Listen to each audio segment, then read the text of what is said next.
ಎಲ್ರಿಗೂ ನಮಸ್ಕಾರ ಹಾಗೂ ಆಧಾರದ ಸ್ವಾಗತ. ಓಂ ಅಸತೋ ಮಾ ಸದ್ಗಮಯ ತಮಸೋ ಮಾ ಜ್ಯೋತಿರ್ಗಮಯ ಮೃತ್ಯೋರ್ಮಾ ಅಮೃತಂ ಗಮಯ. ಓಂ ಶಾಂತಿ ಶಾಂತಿ ಶಾಂತಿ. ಗುರುರ್ ಬ್ರಹ್ಮ ಗುರುರ್ ವಿಷ್ಣು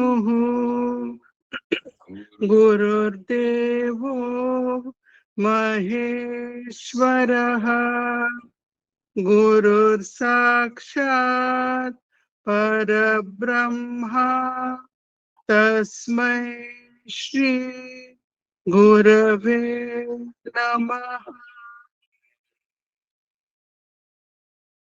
ನನ್ನ ಪ್ರಣಾಮಗಳನ್ನು ಎಲ್ಲ ಗುರು ಮಹಾತ್ಮರ ಚರಣಗಳಲ್ಲೂ ಹಾಗೂ ನನ್ನ ಸದ್ಗುರುಗಳಾದಂಥ ಶ್ರೀ ನರಸಿಂಹ ಪ್ರಭುಜಿ ಅವರ ಚರಣಗಳಲ್ಲೂ ಅರ್ಪಿಸ್ತಾ,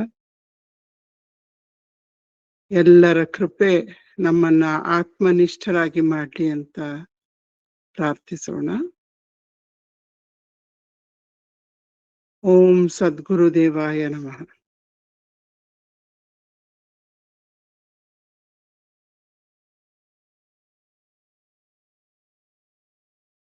ಈ ಒಂದು ವಿಚಾರವನ್ನ ಮೆಲುಕು ಹಾಕ್ತಾ ಇದ್ದಾಗ ನನಗೆ ಶ್ರೀ ರಾಮಸ್ವಾಮಿ ಪಿಳ್ಳೈ ಅವರ ಬಗ್ಗೆ ನೆನಪಾಯ್ತು.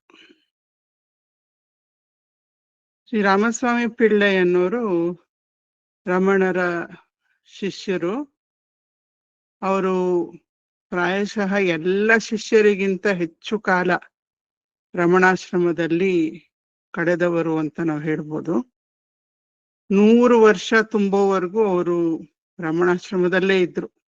ಸಣ್ಣ ವಯಸ್ಸಿನಲ್ಲಿ ಬಂದವರು ಸುಮಾರು 72-73 ವರ್ಷ ಕಾಲ ಅಲ್ಲಿ ಸೇವೆಯನ್ನ ಸಲ್ಲಿಸಿದ್ದಾರೆ ಅವರು.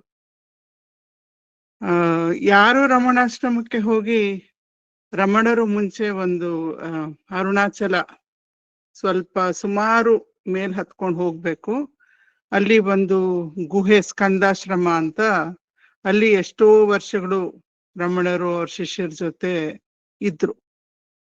ಅದು ಸಣ್ಣ ಜಾಗ, ಈಗಿನ ಆಶ್ರಮಕ್ಕೆ ಹೋಲಿಸಿದ್ರೆ ಸಣ್ಣ ಒಂದು ಜಾಗ. ಅಲ್ಲಿಗೆ ಹೋಗಕ್ಕೆ ಸುಮಾರು ಆಶ್ರಮದ ಈಗಿರುವಂತ ಕೆಳಗಡೆ ಆಶ್ರಮದಿಂದ ಮೇಲೆ ನಾವು ಹತ್ಕೊಂಡು ಹೋಗ್ಬೇಕು ಅಂತಂದ್ರೆ ತಿರುವಣ್ಣಾಮಲೈನಲ್ಲಿ ಸುಮಾರು 1.25 ಕಿಲೋಮೀಟರ್ ಆಗ್ಬೋದು. ಸೊ ಅದು ಮುಂಚೆ ರಮಣರು ಅಲ್ಲಿಗೆ ಹತ್ಕೊಂಡು ಹೋಗ್ತಾ ಇದ್ದಾಗ ಮೊದಲು ಯುವಕರಾಗಿದ್ರು, ಅವ್ರ ಕೈಕಾಲೆಲ್ಲ ಬಹಳ ಗಟ್ಮುಟ್ಟಾಗಿತ್ತು. He was a very athletic boy ಅವರಲ್ಲಿಗೆ ಬಂದಾಗ. So from childhood he was a very athletic person ರಮಣರು. ಸೊ ಅವ್ರಿಗೇನು ಅಷ್ಟೊಂದು ಕಷ್ಟ ಆಗ್ತಿರ್ಲಿಲ್ಲ, ಹತ್ಕೊಂಡು ಹೊರಟೋಗ್ತಿದ್ರು. ಆಮೇಲೆ ಬರ್ತಾ ಬರ್ತಾ ವಯಸ್ಸಾಗ್ತಾ ಕಷ್ಟ ಆಗಿರ್ಬೇಕು. ಇವರು ಏನ್ ಮಾಡಿದ್ರು, ರಾಮಸ್ವಾಮಿ ಪಿಳ್ಳೆಯವರು ಸಿಂಗಲ್ ಹ್ಯಾಂಡೆಡ್ ಆಗಿ, ಯಾರ ಸಹಾಯನೂ ಇಲ್ಲದೆ ಬಂಡೆಗಳನ್ನ ಒಡೆದು ಅಲ್ಲಿ ಮಟ್ಟವಾಗಿರುವಂತ ಒಂದು ಪಾತ್ವೆ ಅದನ್ನ ನಿರ್ಮಾಣ ಮಾಡ್ತಾ, ಬೇಕಾಗಿದ್ದ ಕಡೆಯಲ್ಲಿ ಮೆಟ್ಲುಗಳು ಮತ್ತೆ ತಿರ್ಗಾ ಒಂದು ದಾರಿ, ನಡೆಯುವಂತ ದಾರಿ, ಅದನ್ನ ಈ ಪೂರ್ತಿ 1.25 ಕಿಲೋಮೀಟರ್ಸ್ ಸಿಂಗಲ್ ಹ್ಯಾಂಡೆಡ್ ಆಗಿ ಅವರೊಬ್ಬರೇ ಮಾಡಿದ್ದಾರೆ. ಇವತ್ತು ನಾವು ಹತ್ಕೊಂಡು ಹೋಗುವಂತ ಒಂದು ದಾರಿ ಇದೆಯಲ್ಲ ಈಗ ಸ್ಕಂದಾಶ್ರಮಕ್ಕೆ, ಅದನ್ನ ಮಾಡಿದವರು ಇವರು ರಾಮಸ್ವಾಮಿ ಪಿಳ್ಳೆಯವರು. ಮತ್ತೆ ಸುತ್ತಮುತ್ತ ನಾವು ರಮಣಾಶ್ರಮದಲ್ಲಿ ಎಷ್ಟೊಂದು ದೊಡ್ಡ ದೊಡ್ಡ ಮರಗಳನ್ನ ನೋಡ್ತೀವಿ, ನೆರಳನ್ನ ಕೊಡುವಂತ ಮರಗಳು, ಹೂವಿನ ತೋಟವನ್ನ ನೋಡ್ತೀವಿ, ಎಷ್ಟೊಂದು ಬೇರೆ ಗಿಡಗಳನ್ನ ನೋಡ್ತೀವಿ. ಅದನ್ನೆಲ್ಲ ಈ ರೀತಿ ವಿಂಗಡಣೆ ಮಾಡಿ, ಇಲ್ಲಿ ಹೂ ತೋಟ ಇರ್ಬೇಕು, ಇಲ್ಲಿ ಮಾವಿನ ಮರ ಇರ್ಬೇಕು, ಇಲ್ಲಿ ಹಲಸಿನ ಮರ ಇರ್ಬೇಕು, ಅಂತ ಎಲ್ಲ ಕಡೆ ಮರಗಳನ್ನ ನೆಟ್ಟು ಅದನ್ನ ನೋಡ್ಕೊಳ್ತಾ ಇದ್ದಿದ್ದು ಇವ್ರು ರಾಮಸ್ವಾಮಿ ಪಿಳ್ಳೆಯವರೇ. ಸೊ ಅವರು ಬರೀ ಸೇವೆಯನ್ನ ಮಾಡ್ತಾ ಇದ್ದಿದ್ದಲ್ಲ, ಅದ್ರ ಜೊತೆಗೆ ಆತ್ಮವಿಚಾರವನ್ನು ಕೂಡ ಮಾಡ್ಕೊಂಡು ಹೋಗ್ತಾ ಇದ್ರಂತೆ. ಯಾವಾಗ್ಲೂನು ರಮಣರನ್ನ ಕೇಳಿದ್ರಂತೆ, ಭಗವಾನ್ ನಾನ್ ಏನ್ ಮಾಡ್ಬೇಕು, ಯಾವ ರೀತಿ ನಾನು ಆತ್ಮವಿಚಾರ ಮಾಡ್ಬೇಕು ಅಂತ ಕೇಳಿದಾಗ ಭಗವಾನ್ ಅಂದ್ರಂತೆ, ನಿನ್ ಕೈ ಕೆಲಸ ಮಾಡ್ತಾ ಇರುತ್ತೆ, ನಿನ್ ಕಾಲ್ ಕೆಲಸ ಮಾಡ್ತಾ ಇರುತ್ತೆ, ಆದ್ರೆ ನಿನ್ನ ಮನಸ್ಸಿಗೆ ಸದಾಕಾಲ ಏನಿದೆ ಹೆಚ್ಚು ಕೆಲ್ಸ, ಯಾವಾಗ್ಲೂ ಆಗೊಂದು ಈಗೊಂದು, ನಾನು ಈ ಮರ ಹಾಕ್ಬೇಕಾ, ನಾನು ಇಲ್ಲಿ ಅಗಿಬೇಕಾ, ನಾನು ಇಲ್ಲಿ ಕಳೆ ಕೀಳ್ಬೇಕಾ, ನಾನು ಇಲ್ಲಿ ಮಟ್ಟ ಮಾಡ್ಬೇಕಾ, ಆ ತರದ್ದು ನಿರ್ಧಾರಗಳನ್ನ ತಗೊಳೋದಕ್ಕೆ ಎಷ್ಟು ಯೋಚನೆ ಮಾಡ್ಬೇಕೋ ಅಷ್ಟ್ ಮಾಡ್ಬೇಕಾಗಿರುತ್ತೆ. ಇಲ್ದಿದ್ರೆ ಇನ್ನೇನಿರುತ್ತೆ ಹೆಚ್ಚಾಗಿ ಯೋಚನೆ ಮಾಡೋದು. ಅದರಿಂದ ಮನಸ್ಸನ್ನ ಯಾವಾಗ್ಲೂ ಆತ್ಮವಿಚಾರದಲ್ಲಿ ತೊಡಗಿಸ್ಕೊಂಡಿರು ನೀನು ಅಂತ ಅವ್ರಿಗೆ ಬೋಧನೆಯನ್ನ ಕೊಟ್ಟಿದ್ರು.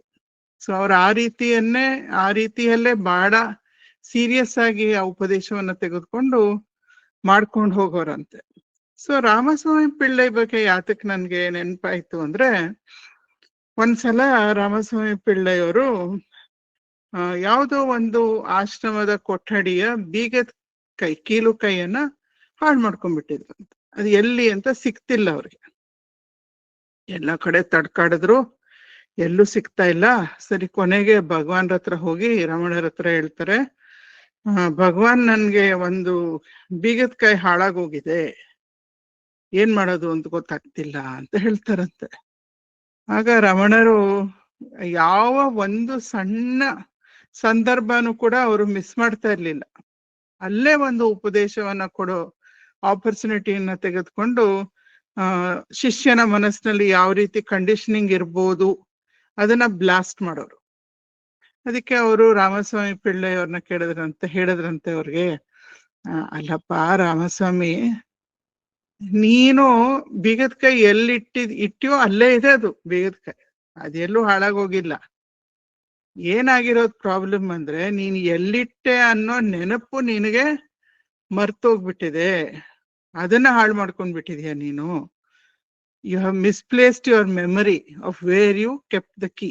The key is where you kept it, it is not lost ಅಂತ ಹೇಳ್ಬಿಟ್ಟು ಅವ್ರಂದ್ರಂತೆ, ಯಾವ ತರ ಗೊತ್ತಾ ಇದು, ನಿನ್ನ ನಿಜ ಸ್ವರೂಪ ಸಚ್ಚಿದಾನಂದ ಅಂತ ಮರ್ತ್ಬಿಟ್ಟಿದ್ಯಲ್ಲ, ಅದೇ ತರ ಇವಾಗ್ಲೂ ನೀನ್ ಸಚ್ಚಿದಾನಂದನೇ, ಆದ್ರೆ ನಿನ್ಗೆ ಅದರ ಅರಿವಿಲ್ಲ, ಅದನ್ನ ಮರ್ತೇ ಬಿಟ್ಟಿದ್ಯಾ ನೀನು, ಅದಕ್ಕೆ ನಿನ್ಗೆ ಜೀವನ ಭಾರ ಅಂತ ಅನ್ಸ್ತಾ ಇರೋದು ಅಂತ ಅಲ್ಲೊಂದು ಉಪದೇಶವನ್ನ ಅವರು he tagged it on and gave it to Pillai.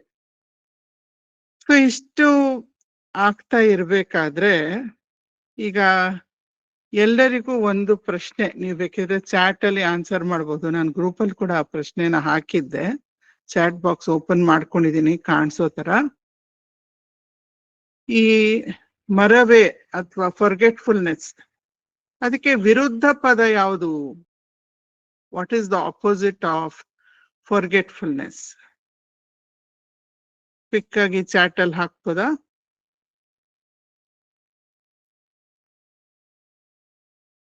ಒಂದು ಪದ ನೀವು ಟೈಪ್ ಮಾಡಿದ್ರೆ ಸಾಕು. What is the opposite of forgetfulness? ಏನು ಮರವೇ, ಅದಕ್ಕೆ ವಿರುದ್ಧ ಪದ ಏನು ಅಂತ. ಚಾಟ್ ಡಸ್ ನಾಟ್ ಲೋಡ್ ಅಂತ ಬರ್ತಾ ಇದೆ. ಸರಿ, ಹೇಳ್ತಾ ಇದ್ದೀನಿ. ಏನ್ ಬಂತು? ಜಾನಕಿ ರಾಮು ರಿಮೆಂಬರೆನ್ಸ್. ಓಕೆ, ಜಾನಕಿ ರಾಮ್ ಅವರು ರಿಮೆಂಬರೆನ್ಸ್ ಅಂತ ಹಾಕಿದ್ದಾರೆ. Prakash mindfulness. Very good. Chhaya Prakash ಅವರು ಮೈಂಡ್ಫುಲ್ನೆಸ್ ಅಂತ ಹಾಕಿದ್ದಾರೆ. Very nice. ರಮಾಮಣಿ ಅವರು ಜ್ಞಾಪಕ ಅಂತ ಹಾಕಿದ್ದಾರೆ. ವಿಶ್ವ ಅವರು ನೆನಪು ಅಂತ ಹಾಕಿದ್ದಾರೆ. ಉಮಾ ಆಶಾಲಕ್ಷ್ಮಿನೂ ನೆನಪು. ಓಕೆ, ಉಮಾ ಅವರು ಆಶಾಲಕ್ಷ್ಮಿ ಅವರು ನೆನಪು ಅಂತ ಹಾಕಿದ್ದಾರೆ. ಸೊ ನನ್ನನ್ನು ಯಾರಾದ್ರೂ ಕೇಳಿದ್ರೆ ನಾನು ಅದನ್ನೇ ಹೇಳ್ತಾ ಇದ್ದೆ. Very good. ವಿಶ್ವ ಅವರು ಅವೇರ್ನೆಸ್ ಅಂತ ಕೂಡ ಹಾಕಿದಾರಂತೆ. ಸೊ ಇಲ್ಲಿ ನೆನಪು ಅನ್ನೋದು ತಪ್ಪೇನಲ್ಲ, ಅದು ಆಕ್ಚುಲಿ ಕರೆಕ್ಟೇ. ಆಪೋಸಿಟ್ ಆಫ್ ಫರ್ಗೆಟ್ಫುಲ್ನೆಸ್ ಅಂದ್ರೆ ನಾವು ಜ್ಞಾಪಿಸ್ಕೊಳ್ಳೋದು, ನೆನಪು ಬರೋದು, ರಿಮೆಂಬರಿಂಗ್, ಮೆಮರಿ, ಅದನ್ನೇ we will tend to say that only, and that is also correct, ತಪ್ಪಿಲ್ವೇ ಇಲ್ಲ ಅದರಲ್ಲಿ. ಬಟ್ ಈ ಒಂದು ಕಾಂಟೆಕ್ಸ್ಟ್ ಅಲ್ಲಿ ನಾವು ಹುಡುಕ್ತಾ ಇರುವಂತ ಪದ ಅಂತ ಹೇಳಿದ್ರೆ ಅದು ಅವೇರ್ನೆಸ್ ಅಂತ. ಯಾಕಂದ್ರೆ ಭಗವಾನ್ರು ಏನ್ ಹೇಳಿದ್ರು ರಾಮಸ್ವಾಮಿ ಪಿಳ್ಳೈಯವ್ರಿಗೆ, ಈಗ್ಲೂ ಕೂಡ, ಈ ಕ್ಷಣದಲ್ಲೂ ಕೂಡ ನೀನು ಸಚ್ಚಿದಾನಂದ, you are bliss, you are awareness, consciousness, bliss, existence, consciousness, bliss. ಆದ್ರೆ why are you not aware of it? That is the key question. ನಮ್ಗೆಲ್ರಿಗೂ ಅಷ್ಟೇ. We have forgotten. ಮಾಯಾಶಕ್ತಿ ಬಂದು ನಮ್ಗೆ ಆವರಣ, ವಿಕ್ಷೇಪ ಅವೆರಡು ಬಂದ್ಬಿಟ್ಟು ಮರ್ತೋಗ್ಬಿಟ್ಟಿದೆ. ಯಾವಾಗ್ಲೂ ನೆನಪಾಗತ್ತೆ, ಸತ್ಸಂಗ ಕೇಳ್ದಾಗ ನೆನಪಾಗತ್ತೆ, ಯಾವ್ದೋ ಪುಸ್ತಕ ಓದ್ದಾಗ ನೆನಪಾಗತ್ತೆ, ಮನನ ಮಾಡ್ದಾಗ ನೆನಪಾಗತ್ತೆ, ನಿಧಿಧ್ಯಾಸನ ಮಾಡ್ತಾ ಇದ್ದಾಗ ನೆನಪಿರುತ್ತೆ, ಧ್ಯಾನಕ್ಕೆ ಕೂತ್ಕೊಂಡಾಗ ನೆನಪು ಬರುತ್ತೆ. ಆದ್ರೆ 24/7 why are we not aware of this? That is the major issue. So idu, that is because half the time we take it for granted. ಇದಕ್ಕೆ ರಮಣರು ಸ್ಕ್ರೀನ್ ಅಂಡ್ ಮೂವಿ ಆ ಎಕ್ಸಾಂಪಲ್ ಎಲ್ರಿಗೂ ಚೆನ್ನಾಗಿ ತಿಳಿದಿದೆ. ನಾವು ಥಿಯೇಟರ್ಗೆ ಹೋಗ್ತೀವಿ, ಮೂವಿಯನ್ನ ನೋಡ್ತೀವಿ, ಯಾವ್ದ್ಯಾವ್ದೋ ಕಾಮಿಡಿ ಮೂವಿ ಇರ್ಬೋದು, horror movie ಇರ್ಬೋದು, ಅಥವಾ ಆಕ್ಷನ್ ಮೂವಿ ಇರ್ಬೋದು, ಥ್ರಿಲ್ಲರ್ ಇರ್ಬೋದು, ಎಲ್ಲ ನೋಡ್ತೀವಿ. ಅದೆಲ್ಲವೂ ಕೂಡ ತೆರೆ ಮೇಲೆ ಬರುತ್ತೆ ಚಿತ್ರ. ಆ ತೆರೆ ಮೇಲೆ ನಾವು ನೋಡ್ತಾ ಇದ್ದಾಗ ಹಿಂದ್ಗಡೆ ತೆರೆ ಇದೆ, there is a screen behind ಅನ್ನೋದನ್ನ ಮರ್ತು ಬಿಡ್ತೀವಿ. We get so engrossed in the film, movie. ಆ ಹೀರೋ ಹೆಂಗಿದಾನೆ, ಹೆಂಗೆ ಒಂದು ಪಂಚ್ ಕೊಡ್ತಾನೆ, ಅಥವಾ ಹೀರೋ ಹೀರೋಯಿನ್ ಎಷ್ಟ್ ಚೆನ್ನಾಗಿ ನರ್ತನ ಮಾಡ್ತಾರೆ, ಅಯ್ಯೋ ಹೀರೋಯಿನ್ ಈ ತರ ಆಗೋಯ್ತು, ನಮ್ ಕಣ್ಣಲ್ಲೂ ನೀರ್ ಬರುತ್ತೆ, ಏನೋ ಒಂದು ತಮಾಷೆ ಆಗ್ತಿದ್ರೆ ನಾವು ಜೋರಾಗಿ ನಗ್ತೀವಿ. We get completely engrossed. ಆ ಸ್ಕ್ರೀನ್ ಇದೆ ಅಂತ ಗೊತ್ತಾಗಲ್ಲ. ಆ ಸ್ಕ್ರೀನ್ಗೆ ಒಂದು ಭಗವದ್ಗೀತೆ ಶ್ಲೋಕದಲ್ಲಿ ಬರುತ್ತಲ್ಲ, the atma can not be drenched by water or burned by fire or cut by a sword. ಆ ರೀತಿ ಆ ಸ್ಕ್ರೀನ್ ಕೂಡ ಹಾಗೆ, ಅದಕ್ಕೆ ಮಳೆ ಬಂದ್ರೆ ಅದು ಒದ್ದೆ ಆಗಲ್ಲ, ಬೆಂಕಿ ಇದ್ರೆ ಅದು ಸುಡೋದಿಲ್ಲ ಮೂವಿನಲ್ಲಿ, ಅಥವಾ ಮೂವಿನಲ್ಲಿ ಫೈಟಿಂಗ್ ಆಡಿ ಗನ್ ಶಾಟ್ ಹೊಡೆದು ಎಲ್ಲ ಮಾಡಿದ್ರೆ ಅದ್ರಲ್ಲೇನ್ ತೂತಾಗಲ್ಲ ಅಲ್ವಾ.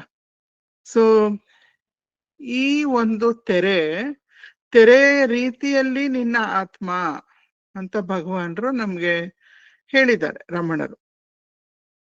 ನಿನ್ಗೆ ಜೀವನದಲ್ಲಿ ಆಗು ಹೋಗುಗಳು ಏನೇನ್ ಬಂದ್ರೂ ಕೂಡ it actually does not affect your innermost core or your essence. That remains pristine, pure, always. It is bliss, it is deep peace, which cannot be agitated, which cannot be perturbed. Adre we have forgotten ಅನ್ನೋದು problem ಬಂದಿರೋದಿಲ್ಲಿ. So ಇದಕ್ಕೆ ಒಂದು ನಮ್ಮ ಇವರು ನರಸಿಂಹಪ್ರಭುಜಿಯವರು ಉದಾಹರಣೆ ಕೊಡ್ತಾರೆ. ಈಗ ನಾನಿಲ್ಲಿ ಕೈಯಲ್ಲಿ ಒಂದು ತೋರಿಸ್ತಾ ಇದ್ದೀನಿ, ಇದು ನ್ಯೂಸ್ ಪೇಪರ್ ಅಲ್ವಾ. ಬೆಳಗ್ಗೆ ಎಷ್ಟೋ ಜನಕ್ಕೆ ಇವಂದು ಇಂಟರ್ನೆಟ್ ಇದೆ, ಅಥವಾ ಎಲ್ಲ ಲ್ಯಾಪ್ಟಾಪ್ ಇರುತ್ತೆ, ಫೋನ್ ಇರುತ್ತೆ, ಆದ್ರೂ ನ್ಯೂಸ್ ಪೇಪರ್ ಓದೋವಂತ ಅಭ್ಯಾಸ ಇರುತ್ತೆ. ಅಲ್ಲಿ ಸುಮಾರು ಜನ ನಾವು English news paper, Kannada news paper, Telugu, Tamil, ಯಾವ್ದು ನಮ್ಗೆ ಭಾಷೆ ಪ್ರಿಯ ಇರುತ್ತೋ ಆ ನ್ಯೂಸ್ ಪೇಪರ್ ಅನ್ನು ಓದೋ ಒಂದು ಅಭ್ಯಾಸ. ಆ ನ್ಯೂಸ್ ಪೇಪರ್ ಅಲ್ಲಿ ಏನನ್ನ ಓದ್ತೀವಿ ನಾವು, ಇಲ್ಲಿ ಹೆಡ್ಲೈನ್ ಎಲ್ಲ ಕೂಡ ಉಲ್ಟಾ ಬರ್ತಾ ಇದೆ. ನಾನು ಹಿಂಗ್ ಹಿಡಿದ್ರೆ ಅಂದ್ರೆ ಕನ್ನಡಿಲಿ ನೋಡಿದ ರೀತಿಯಲ್ಲಿ ಇಲ್ಲಿ ಕಾಣಿಸ್ಕೊಳ್ತಾ ಇದೆ. ಆದ್ರೆ ಇಲ್ಲಿ ಬರ್ದಿರೋದು ಭಕ್ತಿಗೂ ಮುಕ್ತಿಗೂ ಒಬ್ಬನೇ ಶಿವನೊಬ್ಬನೇ ಅಂತ ಬರ್ದಿದೆ ಇಲ್ಲಿ ಹೆಡ್ಲೈನ್. ಸೊ ಶಿವರಾತ್ರಿ ಬಗ್ಗೆ ಇರುತ್ತೆ ಇಲ್ಲಿ, ನನ್ಗೆ ಹೆಡ್ಲೈನ್ ನೋಡಿದ್ರೆ ಗೊತ್ತು. ಸೊ ನಾನು ಇದೆಲ್ಲ ನೋಡ್ತೀನಿ, ಚಿತ್ರಗಳನ್ನ ನೋಡ್ತೀನಿ, ಯಾರ್ಯಾರು ಬಂದಿದ್ರು, ಏನ್ ಅಭಿಷೇಕ ಆಯ್ತು, ಎಷ್ಟು ಮಂದಿ ಸೇರಿದ್ರು, ಎಲ್ಲೆಲ್ಲೆಲ್ಲ ಪೂಜೆ ನಡೀತು, ಎಲ್ಲ ನನ್ಗೆ ಮಾಹಿತಿ ಸಿಗತ್ತೆ ಇಲ್ಲಿ ನೋಡಿದ್ರು. ಇವಾಗ ನಾವು ಬೆಳಗ್ಗೆ ನ್ಯೂಸ್ ಪೇಪರ್ ಓದಿದಾಗ ಆ ನಾವು ಯಾವ್ದನ್ನ ಓದ್ತೀವಿ ಅದ್ರ ಮೇಲ್ ಇರೋಂತ ಪ್ರಿಂಟ್ ಅನ್ನ ಓದ್ತೀವಲ್ವಾ. ನಾನು ಈ ಹೆಡ್ಲೈನ್ ಓದ್ದೆ, ಈ ಪ್ರಿಂಟ್ ಅನ್ನ ತಾನೇ ನಾನು ಓದ್ದೆ. ಅದ್ರ ಮೇಲೆ ಏನು ಪ್ರಿಂಟ್ ಇಂಕಲ್ಲಿ ಪ್ರಿಂಟ್ ಆಗಿದೆ ಅದನ್ನ ನಾನು ಓದ್ದೆ. ಆಮೇಲೆ ಮಾಹಿತಿ ಎಲ್ಲ ನೋಡ್ದೆ, ಚಿತ್ರಗಳನ್ನೆಲ್ಲ ನೋಡ್ಬೇಕಾದ್ರೆ ಪೇಪರ್ ಬಗ್ಗೆ ನನಗೆ ಎಷ್ಟು ಅರಿವಿತ್ತು, ಯಾವ ಪೇಪರ್ ಮೇಲೆ ಎಲ್ಲ ಮಾಹಿತಿ ಪ್ರಿಂಟ್ ಆಗಿದೆ ಅದರ ಅರಿವು ನನಗೆ ಎಷ್ಟಿತ್ತು. ಪೇಪರನ್ನ ಹಿಡ್ಕೊಂಡಿದ್ದೀನಿ, ಪೇಪರ್ ಮೇಲಿರೋ ಸುದ್ದಿಯನ್ನ ಓದ್ತಾ ಇದ್ದೀನಿ, ಆದ್ರೆ ಪೇಪರ್ ಬಗ್ಗೆ ನನಗೆ ಮರ್ತೋಗಿದೆ. I am ignoring the paper. I have forgotten about the paper. I am taking the paper for granted. I am carried away by I am engrossed by the news. ಇದೇ ಜೀವನದಲ್ಲಿ ನಮ್ಗೆ ಆಗ್ತಾ ಇರುವಂತ ಒಂದು ಪ್ರತಿ ದಿನ ಪ್ರತಿ ಕ್ಷಣದ ನಮ್ಮ ಕತೆ ಇದೇ ಆಗ್ತಾ ಇದೆ ಅಂತ. ಸೊ ಇದಕ್ಕೆ ವೇದ ಅಂತ ಒಂದು ಕಥೆಯನ್ನ ನಮ್ಗೆ ಕೊಡುತ್ತೆ. ಈ ಕಥೆ ಎಲ್ರಿಗೂ ಗೊತ್ತಿರೋ ಕಥೆನೆ, ನಾನು ಸ್ವಲ್ಪ ಬೇರೆ ರೀತಿಯಲ್ಲಿ ಹೇಳಕ್ಕೆ ಪ್ರಯತ್ನ ಪಡ್ತೀನಿ. ಸಮುದ್ರದಲ್ಲಿ ಒಂದು ಬೇಕಾದಷ್ಟು ಮೀನುಗಳಿದ್ವು. ಒಂದ್ ಪುಟಾಣಿ ಮರಿ ಮೀನಿತ್ತಂತ, ತುಂಬಾ ಮುದ್ದಾಗಿತ್ತು, ಒಂಥರ ಚಿಕ್ಕದು. ಅದ್ರಲ್ಲಿ ಆ ಚಿಕ್ಕ ಸಣ್ಣ ಸೈಜಲ್ಲೇ ಒಂದ್ ಸ್ವಲ್ಪ ಆರೆಂಜು, ಒಂದ್ ಸ್ವಲ್ಪ ಗ್ರೀನು, ಒಂದ್ ಸ್ವಲ್ಪ ಸಿಲ್ವರ್ ಕಲರು ಎಲ್ಲ ಕಾಣಿಸ್ತಾ ಇತ್ತು. ಮೀನು ಅಲ್ಲಿ ಇಲ್ಲಿ ಆಗ್ತಾನೆ ಚೆನ್ನಾಗಿ ಈಜಕ್ಕೆ ಬರ್ತಿತ್ತು. ಅದಕ್ಕೆ ತುಂಬಾ ಏನೋ ಒಂದು ಸಡಗರ, ಎಲ್ಲ ಕಡೆ ಈಜ್ಕೊಂಡು ಇಲ್ಲಿ ಓಡಾಡ್ತಾ ಇದೆ. ತನ್ನ ಅಮ್ಮನ ಹತ್ರ ಹೋಯ್ತು. ಅಮ್ಮ ನನ್ ಜೊತೆ ಆಟ ಆಡಕ್ ಬರ್ತೀಯಾ ಅಂತ ಕೇಳ್ತು. ಅದಕ್ಕೆ ಅಮ್ಮ ಅಂತಾರೆ, ಇಲ್ಲ ಕಂದ, ನಾನೊಂದ್ ಸ್ವಲ್ಪ ಬ್ಯುಸಿ ಇದ್ದೀನಿ ನೋಡ್, ನಿಂಗ್ ಕಾಣಿಸ್ತಿಲ್ವಾ, ನಾನು ಒಂದು ಲ್ಯಾಪ್ಟಾಪ್ ಅಲ್ಲಿ ಒಂದ್ ಕಾಲ್ ತಗೋಬೇಕು ಇವಾಗ ನಂಗೆ ಬರಕ್ ಆಗಲ್ಲಪ್ಪ, ಒಂದ್ ಸ್ವಲ್ಪ ನೀನ್ ಆಟ ಆಡ್ಕೋತಾ ಇರು, ಅಪ್ಪನ್ ಕೇಳು. ಅಪ್ಪನ ಹತ್ರ ಹೋಗುತ್ತೆ. ಅಪ್ಪ ಕ್ರಿಕೆಟ್ ಆಡೋಣ. ಅದಕ್ಕೆ ಅಪ್ಪ ಹೇಳ್ತಾರೆ, ಇವಾಗ ನಾನು ತುಂಬಾ ಬ್ಯುಸಿ ಇದ್ದೀನಿ ಕಂದ, ನೋಡಿ ಎಷ್ಟೊಂದು ನನ್ಗಿನ್ನು ಬಿಲ್ಸ್ ಎಲ್ಲ ಗೋ ಥ್ರೂ, ಪೇ ಮಾಡ್ಬೇಕು, ಎಲ್ಲ ಮಾಡ್ಬೇಕು, ಇವಾಗ ಆಗಲ್ಲ, ಯಾವ್ದಾದ್ರು ಫ್ರೆಂಡ್ಸ್ ಹತ್ರ ಹೋಗಿ ಆಟ ಆಡ್ಕೊ ಹೋಗು ಅಂತ. ಸರಿ, ಅಲ್ಲಿ ಹೋಗಿ ನೋಡುತ್ತೆ, ಫ್ರೆಂಡ್ಸು ಯಾರು ಫ್ರೆಂಡ್ಸೇ ಕಾಣಿಸ್ತಾ ಇಲ್ಲ. ಅಲ್ಲಿ ಹೋಗಿ ನೋಡಿದ್ರೆ ಎಷ್ಟೊಂದ್ ಜನ ಫ್ರೆಂಡ್ಸು ವಿಡಿಯೋ ಗೇಮ್ ಮಾಡ್ತಾ ಕೂತಿದ್ದಾರೆ, ಐಪ್ಯಾಡ್ ನೋಡ್ತಾ ಇದ್ದಾರೆ, ಅಥವಾ ಟಿವಿ ನೋಡ್ತಾ ಇದ್ದಾರೆ. ಹೊರಗಡೆ ಬಂದು ಆಟ ಆಡಕ್ಕೆ ಯಾರಿಗೂ ಇಂಟ್ರೆಸ್ಟ್ ಇಲ್ಲ. ಆಗ ಅಜ್ಜಿ ಇರ್ತಾರೆ ಅಲ್ಲೊಬ್ರು. ಸರಿ, ಅಜ್ಜಿ ಹತ್ರ ಹೋಗುತ್ತೆ. ಅಜ್ಜಿ ಆಟ ಆಡೋಣ. ಅದಕ್ಕೆ ಅಜ್ಜಿ ಹೇಳ್ತಾರೆ, ಅಪ್ಪ ನನ್ಗೆ ಸ್ವಲ್ಪ ಈಜಕ್ಕೆ ಕಷ್ಟ, ನಿನ್ ಜೊತೆ ಕುತ್ಕೊಂಡು ನಾನು ಆಟ ಆಡಕ್ಕಾಗತ್ತಾ, ಕತೆ ಹೇಳ್ತೀನಿ ಬಾ. ನೀನ್ ಹೇಳತ್ತೆ, ಇನ್ನ ಆಟ ಆಡ್ಬೇಕು.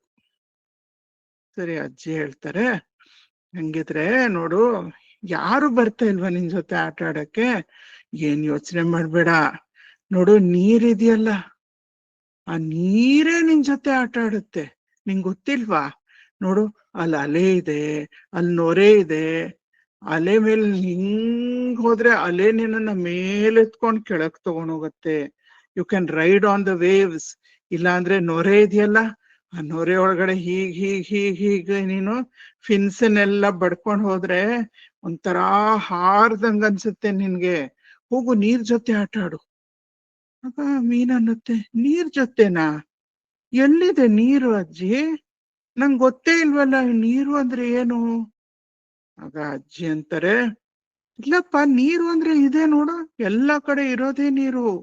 ನೀನ್ ಒಳಗಡೆನೂ ನೀರೇ ಇರೋದು, ನೀನ್ ಹೊರಗಡೆನೂ ನೀರೇ ಇರೋದು, ನೀನು ನೀರಿಂದಾನೇ ಮಾಡಿರೋದು, ನೀನ್ ನೀರಲ್ಲೇ ಹುಟ್ಟಿರೋದು, ನೀರಲ್ಲೇ ಜೀವನ ಮಾಡ್ತೀಯ, ಕೊನೆಗ್ ನೀನು ನೀರೊಳಗೆ ಲೀನವಾಗ್ಬಿಡ್ತೀಯ, ನೀರೇ ನೀನು. ಎಲ್ಲ ಕಡೆ ಇದೆಯಲ್ಲ, ಆಟ ಆಡ್ ಹೋಗು. ಮೀನ್ಗೆ ಸರಿಯಾಗಿ ಏನು ಅರ್ಥ ಆಗ್ಲಿಲ್ಲ.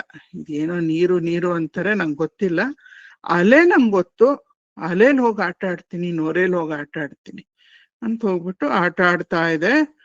ಆಮೇಲೆ ಹಿಂಗೆ ಜಂಪ್ ಮಾಡುತ್ತೆ, ಒಂದ್ಸಲ ದಡದ ಮೇಲೆ ಬಿದ್ಬಿಡತ್ತೆ.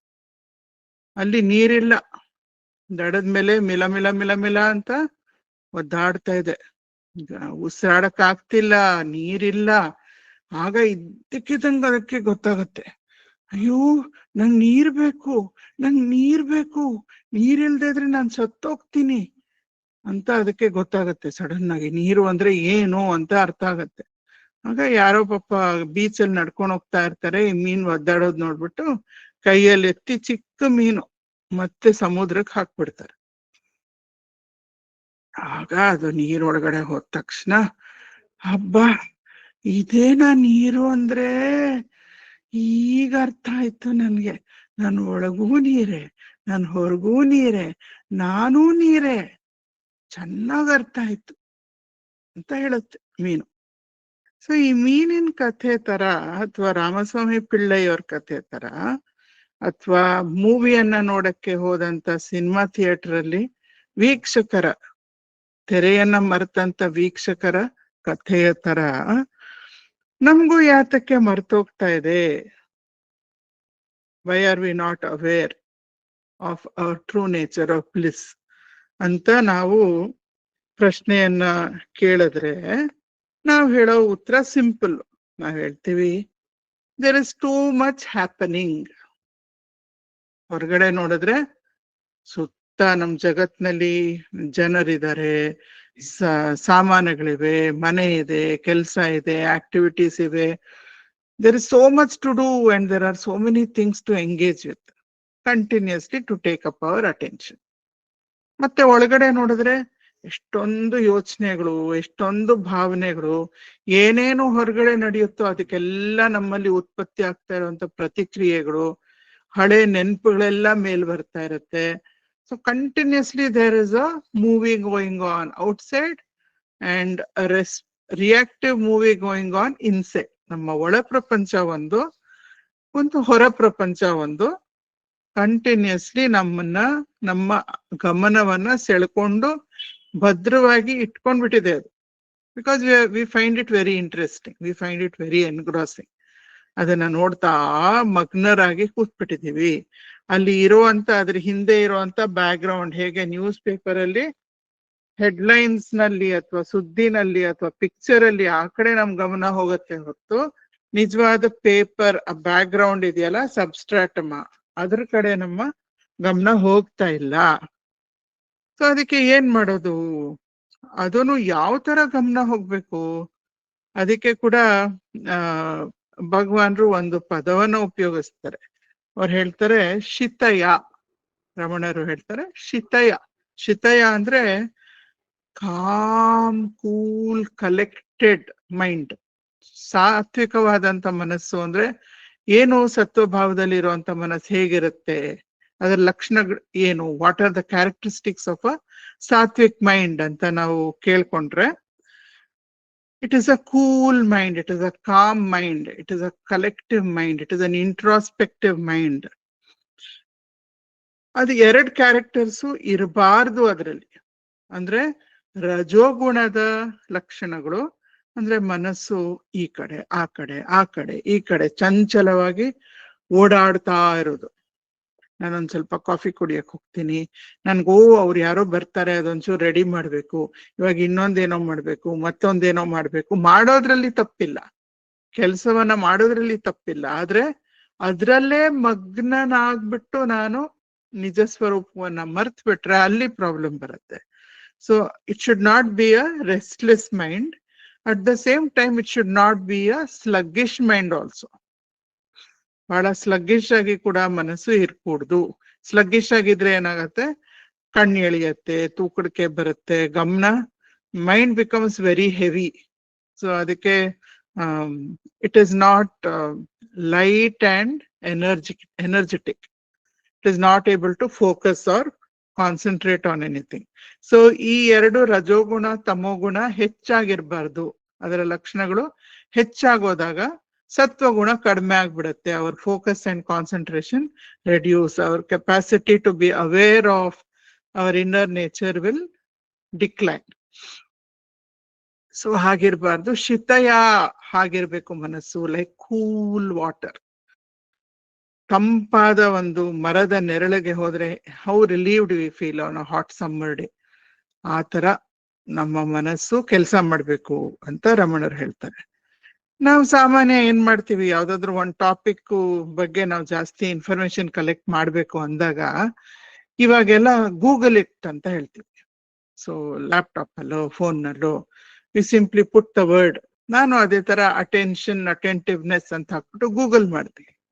ಏನ್ ಬರುತ್ತೆ ನೋಡೋಣ, ಗೂಗಲ್ ಏನ್ ಹೇಳುತ್ತೆ ನನ್ಗೆ, ಅಥವಾ AI ಏನ್ ಹೇಳುತ್ತೆ ನನ್ಗೆ ಅಂತ ನೋಡಿದಾಗ ಅದು it came up with different kinds of classification of attention based on psychology. ಮನೋವಿಜ್ಞಾನಿಗಳು ಅಟೆನ್ಷನ್ ಅಂದ್ರೆ ಏನ್ ಹೇಳ್ತಾರೆ, ಅದ್ರ ಬಗ್ಗೆ, ಗಮನದ ಬಗ್ಗೆ ಏನ್ ಹೇಳ್ತಾ ಇದ್ದಾರೆ ಅಂತ ನನಗೆ ಆನ್ಲೈನ್ ಒಂದಿಷ್ಟು ಮಾಹಿತಿ ಸಿಕ್ತು.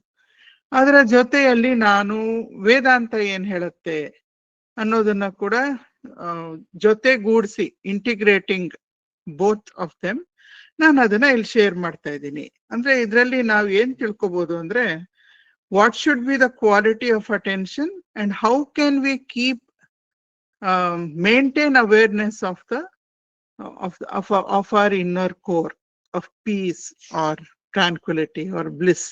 ಅದನ್ನ ಹೇಗ್ ಮಾಡ್ಬೋದು, ಆ ಗಮನವನ್ನ ಹೇಗ್ ಹೆಚ್ಚು ಮಾಡ್ಕೋಬಹುದು, ಇರೋ ಗಮನವನ್ನ ಹೇಗ್ ಕಾಪಾಡ್ಕೋಬಹುದು, ಈ ರೀತಿ ಸಾಧನೆ ಹೇಗೆ ಸಾಧ್ಯ ಅನ್ನೋ ಒಂದು ದೃಷ್ಟಿಕೋನದಿಂದ ಈಗ ನೋಡೋಣ.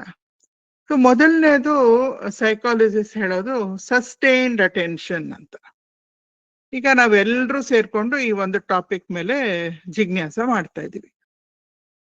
ನಾನೇನೋ ಕೆಲವನ್ನ ಹೇಳ್ತಾ ಇದ್ದೀನಿ, ಮತ್ತೆ ನೀವು ಅದನ್ನ ಮನಸ್ಸಿನಲ್ಲಿ ಪ್ರಾಸೆಸ್ ಮಾಡ್ತಾ ಇರ್ತೀರಾ.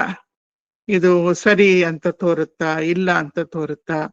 ಹಂಗೆ ನೀವು ಪ್ರಾಸೆಸ್ ಮಾಡ್ಬೇಕು ಅಥವಾ ಅದನ್ನ ಅಸಿಮ್ಯುಲೇಟ್ ಮಾಡ್ಕೋಬೇಕು, ಅಥವಾ ನಾನು ಏನನ್ನ ಯೋಚನಾ ಲಹರಿ ನನಗಿದೆ, ಆಲೋಚನೆಯ ಲಹರಿ, ಅದನ್ನ ನಾನು ಹಂಚ್ಕೋಬೇಕು ಅಂದ್ರೆ there should be sustained attention, ನಿರಂತರ ಗಮನ. It should not be fluctuating attention, ಈ ಕಡೆ ಒಂದ್ ಸ್ವಲ್ಪ, ಈ ಕಡೆ ಒಂದ್ ಸ್ವಲ್ಪ, ಅಲ್ಲೊಂದು ಇಲ್ಲೊಂದು, ಚಿಂದಿಯಾಗಿ ಅಲ್ಲಿ ಇಲ್ಲಿ ಮನಸ್ಸು ಹೋಗ್ತಾ ಇರಬಾರ್ದು. ಒಂದು ಸ್ವಲ್ಪ ಕಾಲ, ದೀರ್ಘಕಾಲ ಒಂದು ಟಾಪಿಕ್ ಮೇಲೆ ಮನಸ್ಸನ್ನ ಹಿಡಿದಿಟ್ಕೊಳ್ಳೋ ಅಂತ ಶಕ್ತಿ, ಅದು ಸಸ್ಟೈನ್ಡ್ ಅಟೆನ್ಷನ್ ಅಂತ ಹೇಳಿದ್ರೆ. ಉಪದೇಶ ಸಾರಮಲ್ಲಿ ಒಂದು ಐ ಥಿಂಕ್ ಶ್ಲೋಕ, ಎಷ್ಟನೇ ಶ್ಲೋಕ ಅಂತ ಸದ್ಯಕ್ಕೆ ನೆನಪಾಗ್ತಾ ಇಲ್ಲ, 7ನೇ ಶ್ಲೋಕ ಅಂತ ಕಾಣಿಸುತ್ತೆ. ಸೊ ಆ ಶ್ಲೋಕದಲ್ಲಿ ರಮಣರು ಧ್ಯಾನದ ಬಗ್ಗೆ ಹೇಳ್ತಾರೆ. ಆಜ್ಯಧಾರಯ ಸ್ರೋತಸ ಸಮಂ ಸರಳ ಚಿಂತನಂ ವಿರಲತಃ ಪರಂ. ಅಂದ್ರೆ ಒಂದು ತುಪ್ಪವನ್ನ, ಕರಗಿರುವಂತಹ ತುಪ್ಪವನ್ನ ನಾವು ಮೇಲಿಂದ ಒಂದು ಪಾತ್ರೆಯಿಂದ ಇನ್ನೊಂದು ಪಾತ್ರೆಗೆ ಬಗ್ಸಿದ್ರೆ ತುಪ್ಪದ ಧಾರೆ ಹೇಗಿರುತ್ತೆ? there is no break, continuously it is like a link between the upper vessel and the lower vessel. ಯಾವ ರೀತಿಯ ಅಲ್ಲಿ ಡಿಸ್ಕಂಟಿನ್ಯೂಟಿ ಆಗ್ಲಿ ಇರೋದೇ ಇಲ್ಲ. ಆಜ್ಯ ಧಾರೆಯ, ಒಂದು ತುಪ್ಪದ ಧಾರೆ ಹಾಗೆ ಸ್ರೋತಸ ಸಮಂ, ಅಷ್ಟು ಒಂದು ನೀರ್ ಹರಿಯೋ ತರ, ಅಥವಾ ನೀರ್ ಹೇಗೆ ಹರ್ಕೊಂಡು ಹೋಗುತ್ತೋ, ತಿಳಿಯಾದ ಬಹಳ ಪ್ಯೂರ್ ವಾಟರ್ ಹರ್ಕೊಂಡು ಹೋಗುವಂತ ರೀತಿಯಲ್ಲಿ ಸರಳ ಚಿಂತನ, it should be a continuous stream of focused attention rather than viralatah param. That is much better than bouts of attention or spurts of attention given now and then. ಅಂದ್ರೆ ಹಾಗೆ ನಾವು ಆ ರೀತಿ ಕೊಡಬಾರ್ದು ಅಂತಲ್ಲ, ಎಷ್ಟೋ ಸಲ ನಮ್ಗೆ ಕಂಟಿನ್ಯೂಸ್ ಆಗಿ ಕೊಡಕ್ ಆಗದೆ ಇರ್ಬೋದು ಗಮನ, ಅದು ಪರವಾಗಿಲ್ಲ. ಇದಾಗ್ಲಿಲ್ಲ ಅಂದ್ರೆ ಆ ರೀತಿ ಮಾಡದೇ ಇರೋಕ್ಕಿಂತ ಎಷ್ಟೋ better that we give it in spurts. But ಅವ್ರು ಹೇಳ್ತಾ ಇರೋದೇನು ಅಂದ್ರೆ, ಆ ಸ್ಪರ್ಟ್ಸ್ ಆಫ್ ಅಟೆನ್ಷನ್ ಕೊಡಕ್ ಬದಲು ಒಂದೇ ಸಮ ಅಟೆಂಟಿವ್ನೆಸ್ ಕೊಡ್ಬೋದಾ ಅಂತ ಟ್ರೈ ಮಾಡಿ ಅಂತ. ಸೊ ಈ ಒಂದೇ ಸಮ ಅಟೆಂಟಿವ್ನೆಸ್ ಕೊಡೋದು ಅಂದ್ರೆ ಅದು ಹೇಗಿರ್ಬೋದು ಅಂತ ನಾವು ಸ್ವಲ್ಪ ಅದನ್ನ ಮೆಲ್ಕ್ ಹಾಕಿದ್ರೆ, ನನಗೆ ಶಬರಿ ಮತ್ತು ರಾಮನ ನೆನಪಾಗ್ತಾ ಇತ್ತು. ರಾಮಾಯಣದಲ್ಲಿ ಶಬರಿ, ನಾನು ಸ್ವಲ್ಪ ರಿಸರ್ಚ್ ಮಾಡಿದಾಗ Shabari belong to the Nishada tribe ಅಂತ. ನಿಷಾದ ಅನ್ನೋರು ಒಂದು ಟ್ರೈಬ್ ಆಫ್ ಪೀಪಲ್. ಅಲ್ಲಿಗೆ ಏಕಲವ್ಯ ಕೂಡ belong to the Nishada tribe. So Shabari ಅಲ್ಲಿ Nishada tribe, they're tribe of people living in the forest. Tribals ಅಂತಂದ್ಮೇಲೆ ಅವ್ರದ್ದು ಸ್ವಲ್ಪ ಎಷ್ಟೋ ಸಲ ಬಾರ್ಬೇರಿಕ್ ಕಸ್ಟಮ್ಸ್ ಇರ್ಬೋದು. ಅಂದ್ರೆ ಬಹಳ ಇಟ್ಸ್ ಸಂಸ್ಕೃತಿ ಸ್ವಲ್ಪ ನಮ್ಗೆ ಹೊರಟು ಅಂತ ಅನ್ನಿಸ್ತಾ ಇರ್ಬೋದು. ಸೊ ಉಗ್ರ ಸಂಸ್ಕಾರಗಳು ಇರ್ಬೋದು. ಸೊ ಅವ್ರಿಗೆ ಮದ್ವೆ ಗೊತ್ತಾಗಿತ್ತಂತೆ, ಶಬರಿ ಅವ್ರಿಗೆ ಮದ್ವೆ ಗೊತ್ತಾಗಿದ್ದಾಗ ಅವ್ರ ಮದ್ವೆ ಹಿಂದಿನ ದಿನ ತುಂಬಾ ಪ್ರಾಣಿಗಳನ್ನ ಒಂದ್ ಕಡೆ ಸೇರ್ಸ್ಕೊಂಡು ದೊಡ್ಡ ಪ್ರಾಣಿ ಬಲಿ, ಪಶು ಬಲಿ ನಡಿಬೇಕು ಮದ್ವೆ ದಿನ ಅಂತ ಅದಕ್ಕೆಲ್ಲ ಏರ್ಪಾಡು ನಡೀತಾ ಇತ್ತಂತೆ. ಅವ್ರಿಗೆ ಅದನ್ನ ನೋಡ್ಬಿಟ್ಟು ಅವರ ಒಂದು ಸ್ವಭಾವ ಬಹಳ ಸತ್ವದ ಸ್ವಭಾವ, ಅದು ಸರಿ ಬರ್ಲಿಲ್ಲ ಅವ್ರಿಗೆ. ಇದ್ಯಾಕೋ ನನ್ಗೆ ಸರಿ ಅಂತ ಅನ್ನಿಸ್ತಾ ಇಲ್ಲ, ಇಷ್ಟೊಂದು ಹಿಂಸೆ, ಇಷ್ಟೊಂದು ಪ್ರಾಣಿಗಳು ಸಾಯತ್ವೆ ನನ್ ಮದ್ವೆಯಿಂದ ಅಂತ ಹೇಳಿ ಅವರು ಆ ಟ್ರೈಬನ್ನ ಬಿಟ್ಬಿಟ್ಟು ಕಾಡೊಳಗಡೆ ಹೋಗಿ ಮಾತಂಗ ಋಷಿಗಳ ಆಶ್ರಮವನ್ನ ಸೇರ್ಕೊಂಡ್ಬಿಡ್ತಾರೆ. ಅಲ್ಲಿ ಸೇರ್ಕೊಂಡು ಅಲ್ಲಿ ಸಾಧನೆಯನ್ನ ಮಾಡ್ಕೊಂಡು her bent of mind is towards devotion. So ರಾಮನ ಬಗ್ಗೆ ಬಹಳ ಭಕ್ತಿ. ಮಾತಂಗ ಋಷಿಗಳು ಅವ್ರಿಗೆ ಹೇಳಿರ್ತಾರೆ, ನೀನು ಮರಣ ಹೊಂದೋದಕ್ಕಿಂತ ಮುಂಚೆ ನಿನ್ಗೆ ಶ್ರೀರಾಮಚಂದ್ರನ ದರ್ಶನ ಖಂಡಿತ ಆಗತ್ತೆ, ಅದ್ರಲ್ಲಿ ಯಾವ ಡೌಟು ಇಲ್ಲ. ಆದ್ರೆ ಯಾವಾಗ ಆಗತ್ತೆ ಅಂತ ನಾನು ಹೇಳೋದಕ್ಕಾಗಲ್ಲ ಅಂತ ಹೇಳಿರ್ತಾರೆ. ಅದಕ್ಕೆ ಶಬರಿ ಪ್ರತಿದಿನ ಎದ್ದು ಕಾಡೊಳಗಡೆ ಹೋಗಿ, ನಾವ್ ಹೋಗಿ ಮಾರ್ಕೆಟ್ಗೆ ಹೋಗಿ ಆರಾಮಾಗಿ ಹಣ್ಣು ಕೊಂಡ್ಕೊಂಡ್ ಬಂದಂಗಲ್ಲ. ಕಾಡಲ್ಲಿ ಒಂದೊಂದು ಕಾಲದಲ್ಲಿ, ಇವಾಗ ಹೈಬ್ರಿಡ್, ಎಲ್ಲಾ ಕಾಲದಲ್ಲೂ ಮಾವಿನ ಹಣ್ಣು ಸಿಗುತ್ತೆ, ಎಲ್ಲಾ ಕಾಲದಲ್ಲೂ ಕಲ್ಲಂಗಡಿ ಸಿಗುತ್ತೆ. ಹಾಗಾಗ ಅವಾಗೆಲ್ಲ ಎಲ್ಲಿ ಸಿಕ್ತಿತ್ತು? ಸರಿ, ಕಾಡಿನಲ್ಲಿ ಹೋಗ್ಬೇಕು, ಯಾವ ಮರದಲ್ಲಿ ಹೂವು, ಯಾವ ಮರದಲ್ಲಿ ಹಣ್ಣು ಬಿಟ್ಟಿದೆ ಅದನ್ನೆಲ್ಲ ನೋಡ್ಕೊಂಡು ಚೆನ್ನಾಗಿರೋ ಹದವಾಗಿರೋ ಹಣ್ಣನ್ನ ತೆಗೆದ್ಕೊಂಡು ಬಂದು, ಅದು ಶಬರಿ ರುಚಿ ನೋಡಿ ಇಡ್ತಾ ಇದ್ರು ಯಾವುದು ಸ್ವೀಟ್ ಆಗಿದೆ ಅಂತ ರಾಮನಿಗೆ. ಸುಮಾರು 12 ವರ್ಷದಿಂದ 40 ವರ್ಷದವರೆಗೂ ಈ ಸಾಧನೆ ಅಂತ ಬೇರೆ ಬೇರೆ ವರ್ಷನ್ಸ್ ಇದೆ. 12 ಅಂತಾನೆ ಇಟ್ಕೊಂಡ್ರು, ನಾವು ಲೀಸ್ಟ್ ನಂಬರ್ ಆಫ್ ಇಯರ್ಸ್ ಅಂತ ಕೂಡ ಇಟ್ಕೊಂಡ್ರು ಅವ್ರಿಗೆ ರಾಮನ ದರ್ಶನ ಆದಾಗ ಸುಮಾರು 80 ವರ್ಷನೋ ಏನೋ ಇದ್ದಿರ್ಬೇಕು ಶಬರಿ ಅವ್ರಿಗೆ. ಸೊ ಅಷ್ಟು ಸಸ್ಟೈನ್ಡ್ ಆಗಿ ಪ್ರತಿದಿನ ಅದೇ ಸಾಧನೆ, ಅಷ್ಟೇ ಪ್ರೀತಿ, ಅಷ್ಟೇ ಭಕ್ತಿ, ಅಷ್ಟೇ ಭರವಸೆ, ಅಷ್ಟೇ ಶ್ರದ್ಧೆಯಿಂದ ಮಾಡ್ಕೊಂಡು ಹೋಗ್ಬೇಕು ಅಂದ್ರೆ ಸುಲಭ ಅಲ್ಲ. Sustained attention. ಸೊ ನಾವು ಯಾವುದೇ ತಪಸ್ಯವನ್ನ ಕೈಗೊಂಡ್ರು, ಯಾವುದೇ ಸಾಧನೆಯನ್ನ ಕೈಗೊಂಡ್ರು, ಸಣ್ಣದಿರ್ಬೋದು ಅದು, ಸುಮ್ನೆ ನಾವು ಓಂಕಾರ ಚಾಂಟ್ ಮಾಡುವಂತ ಸಾಧನೆ ಇರ್ಬೋದು, ಅಥವಾ ಯಾವುದೋ ಒಂದು ಸಾಧನೆಯನ್ನ ಕೈಗೊಂಡಾಗ ಅದನ್ನ ಸಸ್ಟೈನ್ಡ್ ಆಗಿ ಮಾಡ್ಕೊಂಡು ಹೋಗೋದು, ಅದನ್ನು ಕೂಡ ನಾವು ಸಸ್ಟೈನ್ಡ್ ಅಟೆನ್ಷನ್ ಅಂತ ಹೇಳ್ಬೋದು. ಅಥವಾ ಶ್ರವಣ ಮನನ ನಿಧಿಧ್ಯಾಸನ, ವೇದಾಂತ ಅದನ್ನ ಪ್ರಿಸ್ಕ್ರೈಬ್ ಮಾಡುತ್ತೆ. ಯಾವ ಸದ್ಗುರುಗಳಿಂದ ನಾವು ಶ್ರವಣ ಮಾಡ್ಬೇಕಾದ್ರೆ ಅವರು 1 ಗಂಟೆ ಉಪನ್ಯಾಸ ಕೊಟ್ರೆ, 1.5 ಗಂಟೆ ಉಪನ್ಯಾಸ ಕೊಟ್ರೆ ಸಸ್ಟೈನ್ಡ್ ಅಟೆನ್ಷನ್ ಇಟ್ಕೊಂಡಿರ್ಬೇಕು. ಕೇಳ್ತಾ ಇರ್ಬೇಕಾದ್ರೆ ಆತ್ಮಜ್ಞಾನದ ಒಂದು ಬೋಧನೆ, ಸರಿಯಾಗಿ ಗಮನ, ಸಂಪೂರ್ಣ ಏಕಾಗ್ರತೆಯಿಂದ 1 ಗಂಟೆ ಕಾಲ, 1.5 ಗಂಟೆ ಕಾಲ ಮನಸ್ಸು ಆ ಕಡೆ ಈ ಕಡೆ ಹೋಗದೆ ಇರೋ ಹಾಗೆ ಕೇಳಿಸ್ಕೊಳ್ಳೋ ಅಂತ ಒಂದು ಕೆಪಾಸಿಟಿ, ಅದನ್ನ ನಾವು ಸಸ್ಟೈನ್ಡ್ ಅಟೆನ್ಷನ್ ಅಂತ ಇಟ್ಕೋಬಹುದು.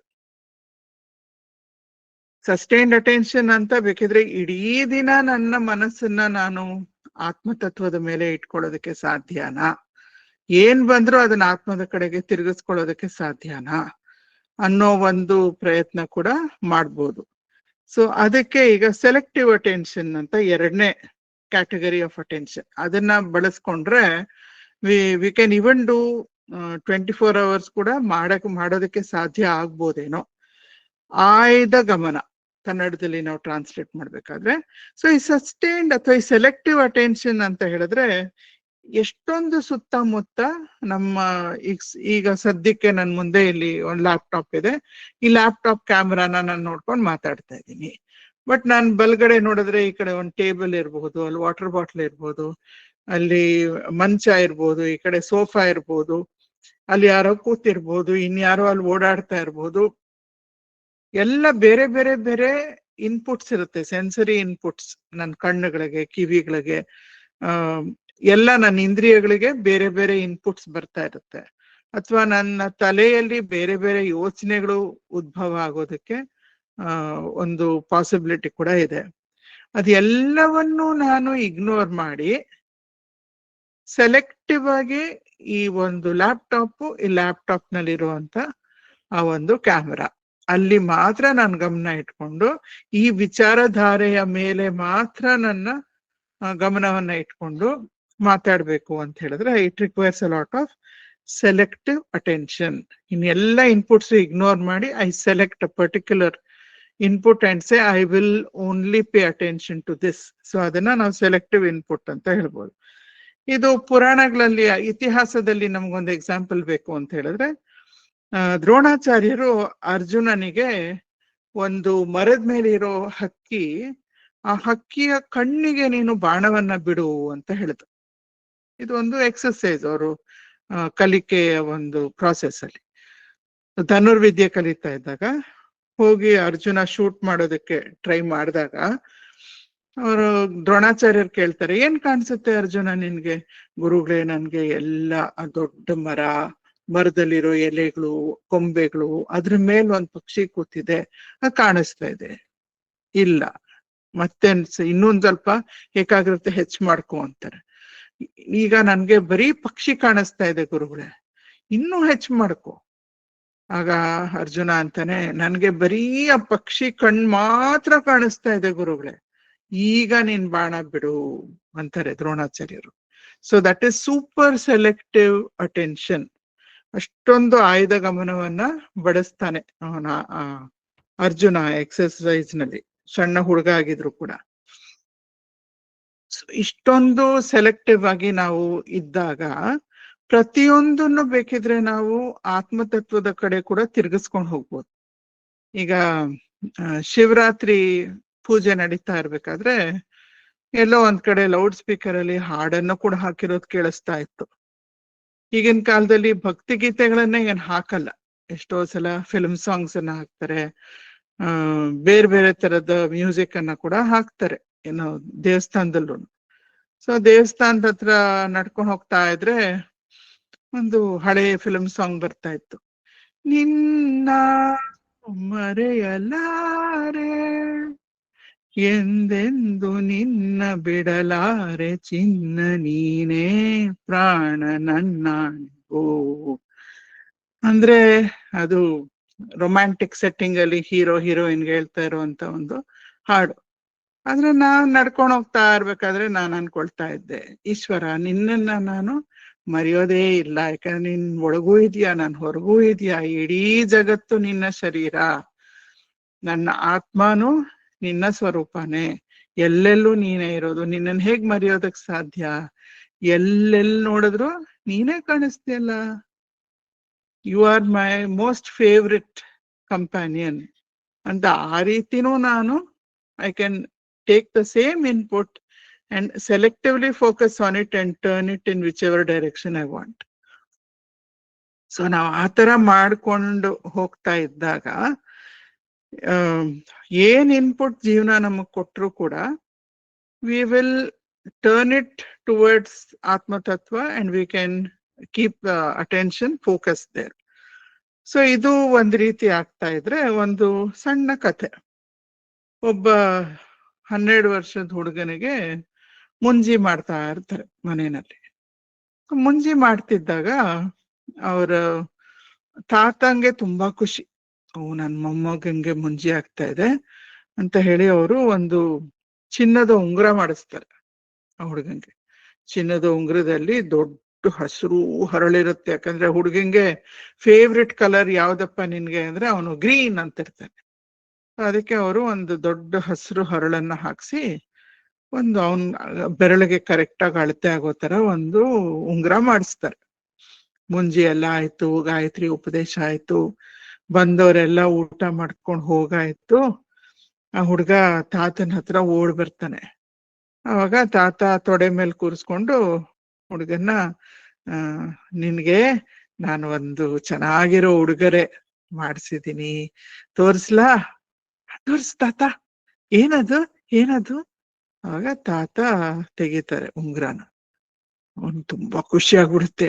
ತಾತ, ಚಿನ್ನದ ಉಂಗ್ರನ? ನನ್ಗೇನಾ ಇದು ಅಂತ. ಹೌದು ಹೌದು, ತೋರ್ಸು, ಬೆರಳು ತೋರ್ಸು, ತೋಡ್ಸೋಣ ಅಂತ ಹಾಕ್ತಾರೆ. ತಾತ ಚೂರ್ ಲೂಸ್ ಇರುತ್ತೆ ಆ ಉಂಗ್ರ, ಸ್ವಲ್ಪ ಲೂಸ್. ಸರಿ, ಆ ಹುಡುಗ ಹಾಕೊಳ್ತಾನೆ. ಆ ಕಡೆ ಈ ಕಡೆ ಎಲ್ಲ ಬೆರಳೆಲ್ಲ ಮೂವ್ ಮಾಡ್ತಾನೆ. ಬೆಳಕು ಹಸಿರು ಹರಳ ಮೇಲೆ ಬೀಳ್ತಾ ಇದೆ. ಎಷ್ಟು ಚೆನ್ನಾಗ್ ಕಾಣಿಸ್ತಾ ಇದೆ, ಫಳ ಫಳ ಅಂತ ಇದೆ. ಖುಷಿ ಆಗ್ಬಿಡುತ್ತೆ ಅವನಿಗೆ. ಆಗ ತಾತ, ತಾತ ನಾನು ಆಟ ಆಡಕ್ ಹೋಗ್ತೀನಲ್ಲ ಇವಾಗ, ನನ್ ಫ್ರೆಂಡ್ಸ್ಗೆಲ್ಲ ತೋರಿಸ್ತೀನಿ, ಹಾಕೊಂಡ್ ಹೋಗ್ತೀನಿ. ತಾತ ಅಂತಾರೆ, ನೋಡಪ್ಪ, ಇದು ತುಂಬಾ ಕಾಸ್ಟ್ಲಿ ಅಲ್ವಾ, ಚಿನ್ನದಲ್ವಾ, ಎಲ್ಲಾದ್ರೂ ಒಂಚೂರ್ ಲೂಸ್ ಬೇರೆ ಇದೆ, ಬಿದ್ದೋದ್ರೆ ಕಷ್ಟ. ಇಲ್ಲೇ ಬಿಚ್ಚಿಟ್ಬಿಟ್ಟು ಹೋಗು, ಅದಕ್ಕೆ ಒಂಚೂರ್ ದಾರ ಸುತ್ಕೊಡ್ತೀನಿ, ಆಮೇಲೆ ಬೇಕಿದ್ರೆ ಒಂದಿನ ಹಾಕೊಂಡ್ ಹೋಗಿ ನಿನ್ ಫ್ರೆಂಡ್ಸ್ಗೆಲ್ಲ ತೋರ್ಸು ಅಂತೆಲ್ಲ ಹೇಳ್ತಾರೆ. ಅವನು ಹೂ ಅಂತಾನೆ. ಅಲ್ಲಿ ತಾತ ಬಾಕ್ಸ್ ಅಲ್ಲಿ ಇಟ್ಬಿಟ್ಟು ಆ ಕಡೆ ಇಡ್ತಾರೆ ಉಂಗ್ರನ. ತಾತ ಎದ್ದಲ್ಲಿ ಹೋದ್ರೆ ಹುಡ್ಗಂಗ್ ಮನಸ್ ತಡಿಯಲ್ಲ. ಆ ಉಂಗ್ರವನ್ನ ತೆಗೆದ್ಬಿಟ್ಟು ಮತ್ತೆ ಬೆರಳಕ್ ತೊಟ್ಕೊಂಡು ಓಡಾಟೋಗ್ತಾನೆ ಆಟಕ್ಕೆ. ಒಂದು ದೊಡ್ಡ ಬಾವಿ, ಹಳ್ಳಿ ಮನೆ ಸ್ವಲ್ಪ ದೂರದಲ್ಲೇ ಒಂದು ಬಹಳ ದೊಡ್ಡ ಬಾವಿ, ಅಂದ್ರೆ ಈಜ್ಕೊಳೋ ತರ. ಮಕ್ಕಳೆಲ್ಲ ಒಳಗಡೆ ಧುಮ್ಕಿ ಈಜೋ ಅಂತ ದೊಡ್ಡ ಬಾವಿಯಲ್ಲಿ. ಸರಿ, ಅದ್ರ ಪಕ್ಕ ಏನೋ ಚೆಂಡಾಟ, ಏನೋ ಬಾವಿ ಪಕ್ಕ ಆಡ್ತಾ ಇರ್ತಾರೆ. ಆಡ್ತಿದ್ದಾಗ ಚೆಂಡು ಹಿಡಿಯೋದು, ಎಸೆಯೋದು ಎಲ್ಲ ಮಾಡ್ತಿದ್ದಾನೆ. ಆಟ ಎಲ್ಲ ಇನ್ನೇನ್ ಮುಗೀತು. ಆಲ್ಮೋಸ್ಟ್ ಸಂಜೆ ಆಗ್ತಾ ಇದೆ, ಕತ್ಲಾಗಕ್ ಶುರುವಾಗಿದೆ. ನೋಡ್ಕೋತಾನೆ, ಕೈಯಲ್ಲಿ ಉಂಗ್ರನೇ ಇಲ್ಲ, ಯಾವಾಗ್ಲೂ ಬಿದ್ದೋಗ್ಬಿಟ್ಟಿದೆ. ಎಲ್ಲ ಸುತ್ತ ಎಲ್ಲ ಹುಡುಕ್ತಾರೆ, ಬಾವಿ ಸುತ್ತ ಎಲ್ಲ ಎಲ್ಲೂ ಇಲ್ಲ. ಆಗ ಫ್ರೆಂಡ್ ಹೇಳ್ತಾನೆ, ನೋಡು, ನಿನ್ ಉಂಗ್ರ ಬಾವಿ ಒಳಗ್ ಬಿದ್ದೋಗಿರ್ಬೇಕು ಕಣ. ನೀನ್ ಆವಾಗ್ಲೇ ಅಲ್ಲಿ ನಿಂತ್ಕೊಂಡು ಅಲ್ಲಿ ನೋಡು ಎಷ್ಟ್ ಆಳ ಕಾಣಿಸ್ತಾ ಇದೆ, ನೋಡ್ ನನ್ ಬಿಂಬ ಕಾಣಿಸ್ತಾ ಇದೆ ಅಂತೆಲ್ಲ ನೀನೇನೋ ತೋರಿಸ್ತಾ ಇದೆಯಲ್ಲ, ಹಾಗೆಲ್ಲೋ ನಿನ್ ಕೈಯಿಂದ ಬಿದ್ದೋಗಿದೆ ಅನ್ಸುತ್ತೆ ಅಂತ. ಸರಿ, ಹುಡುಗಂಗೂ ಸರಿ ಇರ್ಬೋದು ಅನ್ಸುತ್ತೆ. ಒಳಗಡೆ ಧುಮುಕ್ತಾನೆ. ಚೆನ್ನಾಗಿ ಈಜ್ ಬರ್ತಿರುತ್ತೆ ಅವನ್ಗೆ. ಧುಮ್ಕದ್ರೆ ಉಂಗ್ರ ಏನ್ ತೇಲ್ತಾ ಇರಲ್ವಲ್ಲ, ಚಿನ್ನದ ಉಂಗ್ರ ಹೋಗಿ ಕೆಳಗಡೆ ಕೂತ್ಕೊಂಡ್ಬಿಟ್ಟಿರುತ್ತೆ ಬಿದ್ದಿದ್ರುನು. ಸರಿ, ಅವನು ಒಳಗಡೆ ಡೈವ್ ಮಾಡಿ ನೋಡ್ಬೇಕು. ಈಗ ಡೈವ್ ಮಾಡ್ಬೇಕಾದ್ರೆ ಉಸಿರನ್ನ ಬಿಗಿಯಾಗಿ ಹಿಡ್ಕೋಬೇಕು. ಆಮೇಲೆ ಮಾತಾಡಕ್ಕಾಗಲ್ಲ, ಮಾತಾಡಿದ್ರೆ ಏನಾಗತ್ತೆ, ಬಾಯಿಂದ ನೀರ್ ಒಳಗೆ ಹೊರಟೋಗುತ್ತೆ. ಸರಿ, ಬಾಯನ್ನ ಭದ್ರವಾಗಿ ಮುಚ್ಕೊಂಡು ಮೂಗನ್ನ ಉಸಿರನ್ನ ಹಿಡ್ಕೊಂಡು ಒಳಗಡೆ ಡೈವ್ ಮಾಡ್ಕೊಂಡು ಹೋಗ್ತಾನೆ. ಒಳಗ್ ಹೋದ್ರೆ ಒಂದೇನೋ ಫಳಫಳ ಅನ್ನತ್ತೆ. ಹಿಂಗ ಎತ್ಕೊಂಡ್ ಹಿಂಗ್ ಹಿಡ್ಕೊಂಡ್ ನೋಡ್ತಾನೆ. ಯಾವ್ದೋ ₹1 ಕಾಯಿನ್ ಯಾರೋ ಬೀಳ್ಸ್ಬಿಟ್ಟಿದ್ದಾರೆ, ಉಂಗ್ರ ಅಲ್ಲ. ಮತ್ತೆ ಇನ್ನೊಂದ್ ಕಡೆ ಏನೋ ಫಳಫಳ ಅನ್ನತ್ತೆ. ಅಲ್ಲಿ ಬೇಗ ಹೋಗಿ ನೋಡ್ತಾನೆ, ಗಾಜಿನ ಚೂರು, ಅದು ಬೆಳಕ್ ಬಿದ್ದು ಫಳಫಳ ಅಂತ ಇದೆ. ಆ ತರಾನೇ ಒಂದು ಫಳಫಳ ಅನ್ನೋ ಕಲ್ಲು ಬಿದ್ದಿರುತ್ತೆ. ಎಲ್ಲಿ ಫಳಫಳ ಅಂತ ಏನೋ ಕಾಣಿಸುತ್ತೋ ಹೋಗಿ ಹೋಗಿ ಹೋಗಿ ನೋಡೋದು, ಇಲ್ಲ ಇದಲ್ಲ. ಇದ್ ನೋಡೋದು, ಇಲ್ಲ ಇದಲ್ಲ. ಆಮೇಲೆ ಕೊನೆಗೆ ಹೋಗಿ ನೋಡ್ತಾನೆ, ಅವನ್ಗೆ ಅವನು ಉಂಗುರಾನೇ ಸಿಕ್ಬಿಡುತ್ತೆ. ತುಂಬಾ ಸಂತೋಷ ಆಗ್ಬಿಡುತ್ತೆ ಹುಡುಗನ್ಗೆ. ಮತ್ತೆ ಅದನ್ನ ಬೆರಳಿಗೆ ತೊಟ್ಕೊಂಡು ಮನೆಗೆ ಹೋಗ್ತಾನೆ. ಇದನ್ನ ಒಂದು ರೀತಿ ಈ ಕಥೆಯನ್ನ ಮನ್ಸಲ್ಲಿ ಇಟ್ಕೊಂಡು, ಇದು ಸದ್ದರ್ಶನಂ, ರಮಣರು ಬರ್ದಿರೋ ಅಂತ ಸದ್ದರ್ಶನಂ 28ನೇ ಶ್ಲೋಕ. ಆ ಒಂದು ಶ್ಲೋಕವನ್ನ ಕೇಳೋಣ. ಕೂಪೇ ಯಥಾ ಗಾಢ ಜಲೆ ತತಾಂತಃ ನಮಜ್ಜ ಬುದ್ಧ್ಯಾ ಶಿತಯಾ ನಿತಾಂತಂ ಪ್ರಾಣಂ ಚ ವಾಚಂ ಚ ನಿಯಮ್ಯ ಚಿನ್ವನ್ ವಿದೇ ನಿಜಾಹಂ ಕೃತಿ ಮೂಲ ರೂಪಂ. ಕೂಪೇ ಯಥಾ ಗಾಢ ಜಲೆ ತಥಾಂತಃ. ಒಂದು ಆಳವಾದ ಬಾವಿ, ತುಂಬಾ ಆಳವಾದ ನೀರು. ಆ ಆಳವಾದ ನೀರಿನಲ್ಲಿ ಯಾರೋ ಏನೋ ಒಂದು ಹಾಳಾಗಿದ್ದು ಕಳೆದಿರೋ ಸಾಮಾನನ್ನ ಹುಡುಕ್ತಾ ಇದ್ರೆ ಹೇಗ್ ಹುಡುಕ್ತಾರೆ? ಅದಕ್ಕೆ ರಮಣರು ಹೇಳ್ತಾರೆ, ಪ್ರಾಣಂಚ ವಾಚಂಚ ನಿಯಮ್ಯ ಚಿನ್ವನ್ ಅಂದ್ರೆ ಅರಸಿಕೆ, ಅರಸೋದು. ಹೇಗೆ ಹುಡುಕ್ತಾರೆ? ಪ್ರಾಣಂಚ ವಾಚಂಚ, ಪ್ರಾಣವನ್ನ ಕಂಟ್ರೋಲ್ ಮಾಡ್ತಾರೆ, ನಿಯಂತ್ರಿಸ್ತಾರೆ, ಅಂದ್ರೆ ಉಸಿರಾಟವನ್ನ ನಿಯಂತ್ರಿಸ್ಕೊಳ್ತಾರೆ. ವಾಚಂಚ ಅಂದ್ರೆ ಬಾಯಲ್ಲಿ ಬರೀ ಮಾತಾಡಬಾರ್ದು ಅಂತ ಅಲ್ಲ ಇಲ್ಲಿ. ಸಾಧನೆ ಮಾಡ್ಬೇಕಾದ್ರೆ ಮನಸ್ಸು ಒಂದೇ ಸಮ ಚಾಟ್ರಿಂಗ್ ಮಾಡುತ್ತಲ್ಲ, ವಟ ವಟ ವಟ ವಟ ವಟ ವಟ ಅದಿರ್ಕೂಡ್ದು ಅಂತ. ಸೊ ಮನಸ್ಸು ವಟ ವಟ ಅಂತಿರ್ಬಾರ್ದು. ಅಂದ್ರೆ it should not be restless, it should not be chattering, it should not be over talkative. At the same time it should be ಶಿತಯ ಬುದ್ಧ್ಯ ನಿಮಜ್ಜ ಬುದ್ಧಿಯ ಶಿತಯ ನಿತಾಂತಂ. It should be very cool. Beginning ಅಲ್ಲಿ ನಾವು ಡಿಸ್ಕಸ್ ಮಾಡಿದ್ವಲ್ಲ, it should be calm, collected, focused. ಬುದ್ಧಿ ತುಂಬಾ ಚುರುಕಾಗಿರ್ಬೇಕು, ತುಂಬಾ ಸೂಕ್ಷ್ಮವಾಗಿರ್ಬೇಕು, ಸಟಲ್ ಆಗಿರ್ಬೇಕು ಬುದ್ಧಿ ಶಕ್ತಿ, ಅಷ್ಟು ಚಿತ್ತಶುದ್ಧಿ ಆಗಿರ್ಬೇಕು. ಆ ರೀತಿ ಬುದ್ಧಿ ಶಕ್ತಿಯನ್ನ ಇಟ್ಕೊಂಡು ಪ್ರಾಣವನ್ನ ನಿಯಂತ್ರಣ ಮಾಡ್ತಾ, ಯೋಚನಾ ಲಹರಿಯನ್ನ ನಿಯಂತ್ರಣ ಮಾಡ್ತಾ, ಬಹು ಚಿಂತನೆಯಿಂದ ಏಕಚಿಂತನಕ್ಕೆ ಬಂದ್ಬಿಟ್ಟಿರ್ಬೇಕು. ಬೇರೆ ಬೇರೆ ಬೇರೆ ಯೋಚನೆಗಳು ಬಂದು ಹೋಗಕ್ ಬದಲು ಒಂದೇ ಯೋಚನೆ, ಬ್ರಹ್ಮ ವಿಚಾರದ ಯೋಚನೆ ಮನಸ್ಸಿನಲ್ಲಿ ಇಟ್ಕೊಂಡು,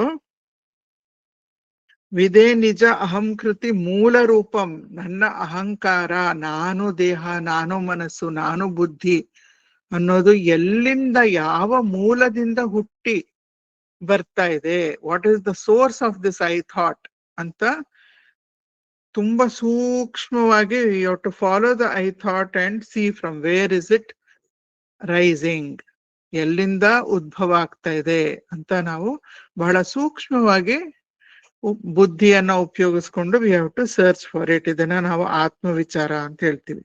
ಹೇಗೆ ಈ ಹುಡುಗ ಬಾವಿ ಒಳಗಡೆ ಹೋದ್ನಲ್ಲ, ಮೂಗನ್ನ ಉಸಿರನ್ನ ಕಟ್ಕೊಂಡು ಬಾಯನ್ನ ಮುಚ್ಕೊಂಡು, ಸಂಪೂರ್ಣ ಅವನ ಗಮನ ಎಲ್ಲಿತ್ತು, ಓ ಎಲ್ಲಿ ಫಳ ಫಳ ಅನ್ನತ್ತೆ, ಒಂದ್ ಹಸಿರು ಕಲರ್ ಕಾಣುತ್ತ, ಒಂದ್ ಚಿನ್ನದ ತರ ಕಲರ್ ಕಾಣುತ್ತ. ಸೊ ನೇತಿ ನೇತಿ ಈ ಮನಸ್ಸು ಈ ಯೋಚನೆ ಬಂದು ಹೋಗಿ ಮಾಡ್ತಾ ಇದೆಯಲ್ಲ, this thought is not me, this emotion is not me, ಇದು ನಾನಲ್ಲ, ಈ ಭಾವನೆ ನಾನಲ್ಲ, ಈ ಯೋಚನೆ ನಾನಲ್ಲ, ಈ ಚಿಂತೆ ನಾನಲ್ಲ, ಈ ಮನಸ್ಸು ನಾನಲ್ಲ, ಈ ದೇಹ ನಾನಲ್ಲ, ಈ ಬುದ್ಧಿನೂ ನಾನಲ್ಲ. ಯಾವುದು ಬದಲೇ ಆಗ್ತಾ ಇಲ್ವಲ್ಲ.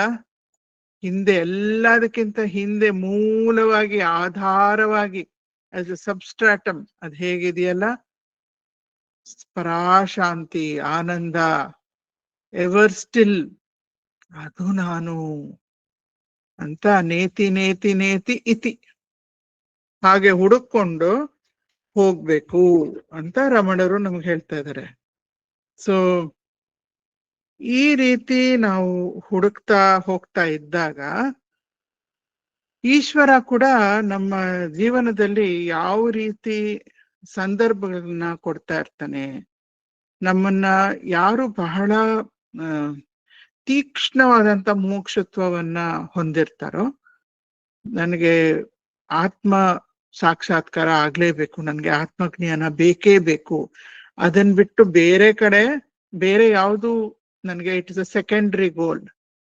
I will fulfil my responsibilities, but my priority will be ಆತ್ಮಜ್ಞಾನ ಅಂತ ಯಾರು ಇಟ್ಕೊಂಡಿರ್ತಾರೆ, ಈಶ್ವರ ಅವರಿಗೆ ಅದಕ್ಕೆ ಪೂರಕವಾದಂತ whatever is very suitable, ಸೂಕ್ತವಾದಂತ ಸಂದರ್ಭಗಳನ್ನ ಹೆಚ್ಚು ಹೆಚ್ಚು ಕಳಿಸ್ತಾನಂತೆ. ಮತ್ತೆ ಅವ್ರ ಗಮನ ಆ ಕಡೆ ಈ ಕಡೆ ಹೋಗ್ತಾ ಇದ್ರೆ ಇನ್ನೊಂದು ಬರುತ್ತೆ, ಬೇರೆ ಯಾವುದೋ ಒಂದು situation, again to turn them back, ಅಲ್ಲಿಗೆ ಹಿಂದಕ್ಕೆ ತಗೊಂಡ್ ಬರೋ ತರ. ಇದಕ್ಕೆ ನಾವು ಒಂದು ಆನೆ ಕಥೆ ಇದೆ. ಒಂದು ಆನೆ ಒಬ್ಬ ದರ್ಜಿಯ ಜೊತೆ ಬಹಳ ಸ್ನೇಹ ಮಾಡ್ಕೊಂಡಿರುತ್ತೆ. ಅದು ದೇವಸ್ಥಾನದಲ್ಲಿ ಇರುವಂತ ಆನೆ. ದಿನಾಗ್ಲೂ ದೇವಸ್ಥಾನಕ್ಕೆ ಬೆಳಗ್ಗೆ ಹೋಗುತ್ತೆ, ಮತ್ತೆ ಸಂಜೆ ಲಾಯಕ್ಕೆ ಹಿಂದಕ್ಕೆ ಬರ್ತಾ ಇರುತ್ತೆ. ಸೊ ದಾರಿಲಿ ಈ ಟೇಲರ್ ಅಂಗಡಿ, ದರ್ಜಿ ಅಂಗಡಿ ಸಿಕ್ತಿರುತ್ತೆ. ಇವನು ಪೂಜೆ ಮಾಡಿದಂತ ಬಾಳೆಹಣ್ಣನ್ನ ಆನೆಗೆ ದಿನ ತಿನ್ನಿಸ್ತಾ ಇರ್ತಾನೆ ಅದು ಹೋಗ್ಬೇಕಾದ್ರೆ ದಾರಿಲಿ. ಅವನಿಗೂ ಆನೆ ಮೇಲೆ ತುಂಬಾ ಪ್ರೀತಿ, ಆನೆಗೆ ದರ್ಜಿ ಮೇಲೆ ಬಹಳ ಪ್ರೀತಿ. ಅದ್ ಬಂದು ಹೀಗೆ ನಮಸ್ಕಾರ ಮಾಡಿ ಸೊಂಡ್ಲಲ್ಲಿ ಅವನ ಹತ್ರ ಬಾಳೆಹಣ್ಣನ್ನ ತಗೊಂಡು ಅವನ್ ತಲೆಯನ್ನ ಹೀಗೆ ಸೊಂಡ್ಲಲ್ಲಿ ತಟ್ಬಿಟ್ಟು ಹೋಗ್ತಾ ಇರುತ್ತೆ ಆನೆ. ಒಂದಿನ ಇವನ್ಗೆ ಏನೋ ಮೂಡ್ ಆಫ್ ಆಗೋಗಿರುತ್ತೆ ಟೇಲರ್ಗೆ. ಅವನ್ಗೆ ಕೆಟ್ಟ ಬುದ್ಧಿ ಬಂದ್ಬಿಡುತ್ತೆ. ಯಾವುದೋ ಹಳೆ ವಾಸನೆ ಒಳಗಡೆಯಿಂದ ಮೇಲಕ್ಕೆ ಎದ್ದು ಬಿಡುತ್ತೆ. ಅವನ್ಗನ್ಸುತ್ತೆ ಈ ಆನೆ ನೋಡು ಇವತ್ತು ನನ್ನ ಹತ್ರ ಬಾಳೆಹಣ್ಣು ನಾನು ಹೋಗಿ ತಗೊಂಡ್ ಬರ್ಬೇಕು ಈ ಆನೆಗೋಸ್ಕರ. ಬಾಳೆಹಣ್ಣು ಇವತ್ತೆಲ್ಲೂ ಸಿಗ್ತಾನೇ ಇಲ್ಲ. ಅದ್ ಬಾಳೆಹಣ್ಣು ಕೊಡದೇ ಇದ್ರೆ ಬೇಜಾರ್ ಮಾಡ್ಕೊಳತ್ತೆ. ಯಾಕೆ ಈ ಅಭ್ಯಾಸ ನಾನು ಮಾಡಿಸ್ಬಿಟ್ಟಿದೀನೋ, ನನಗ್ ಬುದ್ಧಿನೇ ಇಲ್ಲ ಆತರ ಏನೇನೋ ಆನೆ ಮೇಲೆ ನಿಂದನೆ ಒಂದು ಯೋಚನೆ ಲಹರಿ ನಡೀತಾ ಇದೆ ಮನ್ಸಲ್ಲಿ. ಸರಿ ಅವನ್ಗೆ ಇನ್ಮೇಲೆ ಇದನ್ನ ಬಿಡ್ಸ್ಬಿಡ್ಬೇಕು. ಹೆಂಗ್ ಬಿಡ್ಸೋದ್ ಅದಕ್ಕೆ ಅಂತೇಳಿ ಬಹಳ ದುಷ್ಟ ಯೋಚನೆ. ಒಳ್ಳೆಯವನೇ, ಬಹಳ ಒಳ್ಳೆಯವನ ದರ್ಜಿ. ಅವತ್ತೇನೋ ತುಂಬಾ ದುಷ್ಟ ಯೋಚನೆ ಬಂದ್ಬಿಡತ್ತೆ. ಒಂದ್ ಬಾಳೆಹಣ್ಣು ಒಳಗಡೆ ಒಂದ್ ಸೂಜಿಯನ್ನ ಚುಚ್ಬಿಟ್ಟು ಆನೆ ಬಂದು ನಮಸ್ಕಾರ ಮಾಡಿದಾಗ ಆ ಸೂಜಿ ಇರುವಂತ ಬಾಳೆಹಣ್ಣನ್ನ ಆನೆಗ್ ತಿನ್ನಿಸ್ಬಿಡ್ತಾನೆ. ಆನೆ ಪಾಪ ಅದಕ್ಕೇನು ಗೊತ್ತಿಲ್ಲ, ಅದ್ ಬಾಯೊಳಗಡೆ ಹಾಕೊಂಡ್ ತಿಂದ್ರೆ ಸೂಜಿ ಹೋಗಿ ಬಾಯಲ್ಲಿ ಚುಚ್ಕೊಂಡ್ಬಿಡುತ್ತೆ, ತುಂಬಾ ರಕ್ತ ಬರುತ್ತೆ. ಮಾಹುತ ಪಾಪ ನೋಡಿ ಅದನ್ನ ತೆಗ್ದು ಅದಕ್ ಮುಲಾಮ್ ಹಚ್ಚಿ ಅದೆಲ್ಲ ಸರಿ ಮಾಡ್ತಾನೆ. ಆಗ ಆನೆ ಅನ್ಸುತ್ತೆ ಯಾಕೆ ನನ್ ಸ್ನೇಹಿತ ಈ ತರ ಮಾಡ್ಬಿಟ್ಟ. ಅದಕ್ಕೆ ತುಂಬಾ ಮನಸ್ಸಿಗೆ ನೋವು, ಬಾಯಿಗೆ ನೋವಾಗಿದೆ ಸರಿ, ಆದ್ರೆ ಮನಸ್ಸಿಗೆ ಜಾಸ್ತಿ ನೋವಾಗತ್ತೆ. ಇಷ್ಟು ವರ್ಷ ಇಷ್ಟೊಂದು ಪ್ರೀತಿ ನಮ್ಮಿಬ್ರ ಮಧ್ಯ, ಇಷ್ಟೊಂದು ವಾತ್ಸಲ್ಯ, ಯಾಕೆ ಇವನ್ ಈ ತರ ನನ್ಗೆ ದುಷ್ಟ ಕೆಲ್ಸ ಮಾಡ್ಬಿಟ್ನಲ್ಲ, ನೋವಾಗೋ ತರ ಮಾಡ್ಬಿಟ್ನಲ್ಲ ಈ ದರ್ಜಿ, ನನ್ಗೆ ನನ್ ಮಿತ್ರ ಈ ತರ ಮಾಡ್ಬಿಟ್ನಲ್ಲ ಅಂತ ಬೇಜಾರಾಗತ್ತೆ. ಆಗ ಅದು ಸುಮ್ನೆ ಬಿಡಲ್ಲ. ಇವನ್ ಒಳ್ಳೆಯವನು, ನನ್ ಮಿತ್ರ ತುಂಬಾ ಒಳ್ಳೆಯವನು, ಯಾಕೋ ಒಂದ್ ದಿನ ಈ ತರ ಮಾಡ್ಬಿಟ್ಟಿದ್ದಾನೆ, ಅವನ್ಗೆ ಮತ್ತೆ ಸರಿಯಾದ ದಾರಿಗೆ ನಾನ್ ತರಬೇಕು ಅಂತ ಹೇಳಿ ಮಾರನೇ ದಿನ ಆನೆ ಏನ್ ಮಾಡುತ್ತೆ, ಇವನ ಹತ್ರ ದರ್ಜಿ ಹತ್ರ ಬರ್ಬೇಕಾದ್ರೆ ಸೊಂಡ್ಲು ಬರ್ತಿ ದೇವಸ್ಥಾನದಲ್ಲಿ ಅಭಿಷೇಕ ಮಾಡಿರ್ತಾರಲ್ಲ, ಈಶ್ವರನ ದೇವಸ್ಥಾನ, ಅಭಿಷೇಕ ಮಾಡಿದಂತ ನೀರನ್ನ ಸೊಂಡ್ಲಲ್ಲಿ ಬೇಕಾದಷ್ಟು ಲೀಟರ್ ತುಂಬಿಸ್ಕೋಬಹುದು ಆನೆ. ಅಷ್ಟು ಲೀಟರ್ ನೀರನ್ನ, ಅಭಿಷೇಕದ ತೀರ್ಥವನ್ನ ತುಂಬಿಸ್ಕೊಂಡು ಬಂದ್ಬಿಟ್ಟು ಟೇಲರ್ ಮುಂದೆ ನಿಂತ್ಕೊಂಡು ಸಲಾಮು ಮಾಡುತ್ತೆ. ಮಾಡ್ಬಿಟ್ಟು ಪೂರ್ತಿ ಅವನ ಮೇಲೆ ಅಭಿಷೇಕದ ನೀರನ್ನ, ತೀರ್ಥವನ್ನ ಹಾಕ್ಬಿಡುತ್ತೆ. ಅಷ್ಟೊಂದು ನೀರು ಅವನ್ ತಲೆ ಮೇಲೆ ಬೀಳ್ತಾ ಇದೆ. ಎಲ್ಲಾ ಕಡೆ ನೀರು, ಅವನ್ ಟೇಲರಿಂಗ್ ಮೆಷಿನ್ ನೀರು, ಅವನ್ ಹೊಲಿತಾ ಇರೋ ಬಟ್ಟೆ ನೀರು, ಅವನ್ ಅಂಗಡಿನೆಲ್ಲಾ ನೀರು, ಅವನ್ ತಲೆ ಕೂದ್ಲು ಬಟ್ಟೆ ಎಲ್ಲಾ ಒದ್ದೆ. ಆಗ ಅವನ್ಗೆ ತುಂಬಾ ಬೇಜಾರಾಗತ್ತೆ. ನೋಡಿದ್ಯಾ, ನಾನು ಆಗ ಮಾಹುತ ಅಂತಾನೆ, ನೀನೇನ್ ಯೋಚನೆ ಮಾಡ್ಬೇಡ, ಏನ್ ಮಾಡಿದೆ ಗೊತ್ತಾ, ಆನೆ ನಿನ್ಗೆ ದೇವ್ರಿಗೆ ಅಭಿಷೇಕ ಮಾಡಿದ್ ನೀರನ್ ತಂದು ನಿನ್ ಮೇಲೆ ಹಾಕಿದೆ, ಬಹಳ ಪವಿತ್ರ, ಏನು ಯೋಚನೆ ಮಾಡ್ಬೇಡ, ಆನೆ ಮೇಲೆ ಕೂಗಾಡ್ಬೇಡ, ನೀನ್ ಮಾಡಿದ್ದಕ್ಕೆ ನಿನ್ಗೆ ಬುದ್ಧಿ ಕಲ್ಸ್ಬೇಕು ಅಂತ ಮಾಡ್ತಿರುತ್ತೆ ಅಷ್ಟೇ, ಪಾಪ ತುಂಬಾ ಒಳ್ಳೆ ಆನೆ ನನ್ನ ಆನೆ ಅಂತ ಹೇಳ್ತಾನೆ ಮಾಹುತ. ಆಗ ದರ್ಜಿಗೆ ಅರಿವಾಗತ್ತೆ, ಹೌದಲ್ಲ, ಎಷ್ಟು ಪ್ರೀತಿಯಿಂದ ಇದ್ದಂತ ಆನೆ ಜೊತೆ ಸಂಬಂಧ ನಾನ್ ಯಾಕೆ ನಿನ್ನೆ ಒಂದ ದುಷ್ಟ ಕಾರ್ಯ ಮಾಡಿ ಆತರ ಹಾಳು ಮಾಡ್ಕೊಂಡ್ಬಿಟ್ಟೆ ಅಂತ ಹೇಳಿ ಆನೆ ಹತ್ರ ಹೋಗಿ ಆನೆನ್ ತಬ್ಕೊಂಡು ಅದನ್ನ ಮತ್ತೆ ತುಂಬಾ ಮುದ್ದು ಮಾಡಿ ಅದಕ್ಕೆ ಒಂದ್ ದೊಡ್ಡ ಇಡೀ ಗೊನೆನೆ ಬಾಳೆಹಣ್ಣು ತಗೊಂಡ್ ಬಂದು ತಿನ್ನಿಸ್ತಾನೆ. ಅವತ್ತು ತಿನ್ನಿಸ್ಬಿಟ್ಟು ಮಾರನೇ ದಿನದಿಂದ ಮತ್ತೆ ಆನೆ ಬರುತ್ತೆ, ಮತ್ತೆ ದರ್ಜಿ ಅದಕ್ಕೆ ಒಂದ್ ಬಾಳೆಹಣ್ಣು ಕೊಡ್ತಾ ಇರ್ತಾನೆ. ಹೀಗೆ ಆನೆ ಹೇಗೆ ಆ ಟೇಲರ್ಗೆ ದುಷ್ಟ ಚಿಂತನೆ ಕಡೆ ಹೋಗಿದ್ದಂತ ಅವನ್ ಮನಸ್ಸನ್ನ ಮತ್ತೆ ಅದು ಸರಿಯಾಗಿರೋ ದಾರಿಗೆ, ಧರ್ಮದ ದಾರಿಗೆ ತೆಗೆದ್ಕೊಂಡ್ ಬಂತು.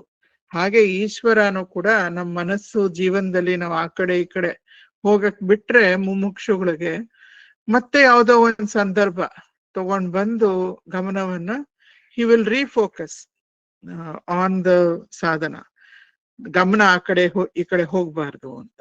ಈಗ ಎರಡು ರೀತಿಯ ಅಟೆನ್ಷನ್ ಅನ್ನ ನಾವು ನೋಡಿದ್ವಿ, ಸಸ್ಟೈನ್ಡ್ ಅಟೆನ್ಷನ್ ಅಥವಾ ನಿರಂತರ ಗಮನ, ಮತ್ತೆ ಸೆಲೆಕ್ಟಿವ್ ಅಟೆನ್ಷನ್ ಅಥವಾ ಆಯ್ದ ಗಮನ. ಈಗ ಮೂರನೇ ತರ ಗಮನ ಅಂತ ಹೇಳಿದ್ರೆ ಆಲ್ಟರ್ನೇಟಿಂಗ್ ಅಟೆನ್ಷನ್ ಅಂತ. ಆಲ್ಟರ್ನೇಟಿಂಗ್ ಅಟೆನ್ಷನ್ ಅಂದ್ರೆ ಪರ್ಯಾಯ ಗಮನ ಅಂತ ನಂಗೆ ಟ್ರಾನ್ಸ್ಲೇಷನ್ ಸಿಕ್ಕಿದ್ದು.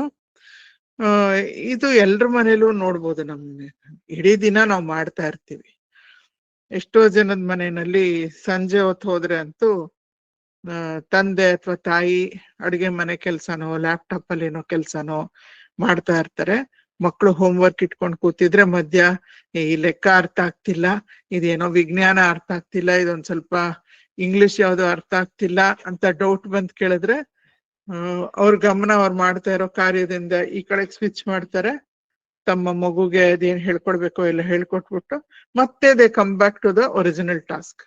That means your attention switches to one task and then back to the other task. So ಇದನ್ನ ನಮ್ಮ ಎಲ್ರಿಗೂ ಈ ಸ್ಕಿಲ್ ಇದೆ. ಎಲ್ಲ ಈ ಕಡೆಯಿಂದ ಆ ಕಡೆ, ಆ ಕಡೆಯಿಂದ ಈ ಕಡೆ ನಾವು ಸ್ವಿಚ್ ಮಾಡ್ತೀವಿ ಅಟೆನ್ಷನ್ ಅನ್ನ.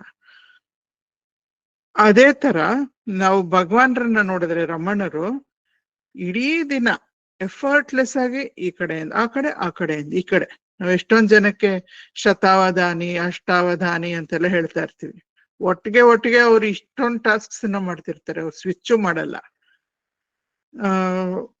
ಆದ್ರೆ ನಾವು ಎಷ್ಟೋ ಸಲ ಯಾರನ್ನಾದ್ರೂ ನಾವು ಕರೆದ್ರೆ ಈಗ ಬನ್ನಿ ನೀವು ಸತ್ಸಂಗ ಇದೆ ಅಥವಾ ಇಂಥ ಕಡೆ ಪ್ರವಚನ ಕೇಳಕ್ ಬನ್ನಿ ಅಂತ ನಾವ್ ಹೇಳಿದ ತಕ್ಷಣ ನಮ್ ಫ್ರೆಂಡ್ಸೇ ಎಷ್ಟೋ ಜನ, ನನ್ಗಂತೂ ಈ ಅನುಭವ ಆಗಿದೆ, ನಿಮ್ಗೂ ಎಷ್ಟೋ ಜನಕ್ಕೆ ಆಗಿರ್ಬೋದು ಅನ್ಕೋತೀನಿ, ಇಲ್ಲ ನನ್ಗೆ ಸಮಯ ಇಲ್ಲ, ನನ್ಗೆ ಬಹಳ ಕೆಲಸದ ಒತ್ತಡ ಇದೆ, ಇದ್ರೂ ಇರ್ಬೋದು. Also it will not be a priority for that. So ಅದರಿಂದ ನನ್ಗೆ ಬರಕ್ಕಾಗಲ್ಲ ಅಂತ ಹೇಳೋ ಒಂದು ಸಾಧ್ಯತೆ ಇರುತ್ತೆ. ಇಲ್ಲಿ ಮಾತಾ ಅಮೃತಾನಂದಮಯಿ ನಾವೆಲ್ರೂ ಅವರ ದರ್ಶನ ಮಾಡಿರ್ಬೋದು, ಅವ್ರ ಬಗ್ಗೆ ಕೇಳಿರ್ಬೋದು, ಓದಿರ್ಬೋದು. ದ ಹಗ್ಗಿಂಗ್ ಸೇಂಟ್ ಆಫ್ ಇಂಡಿಯಾ ಅಂತಾನು ಕರೀತಾರೆ.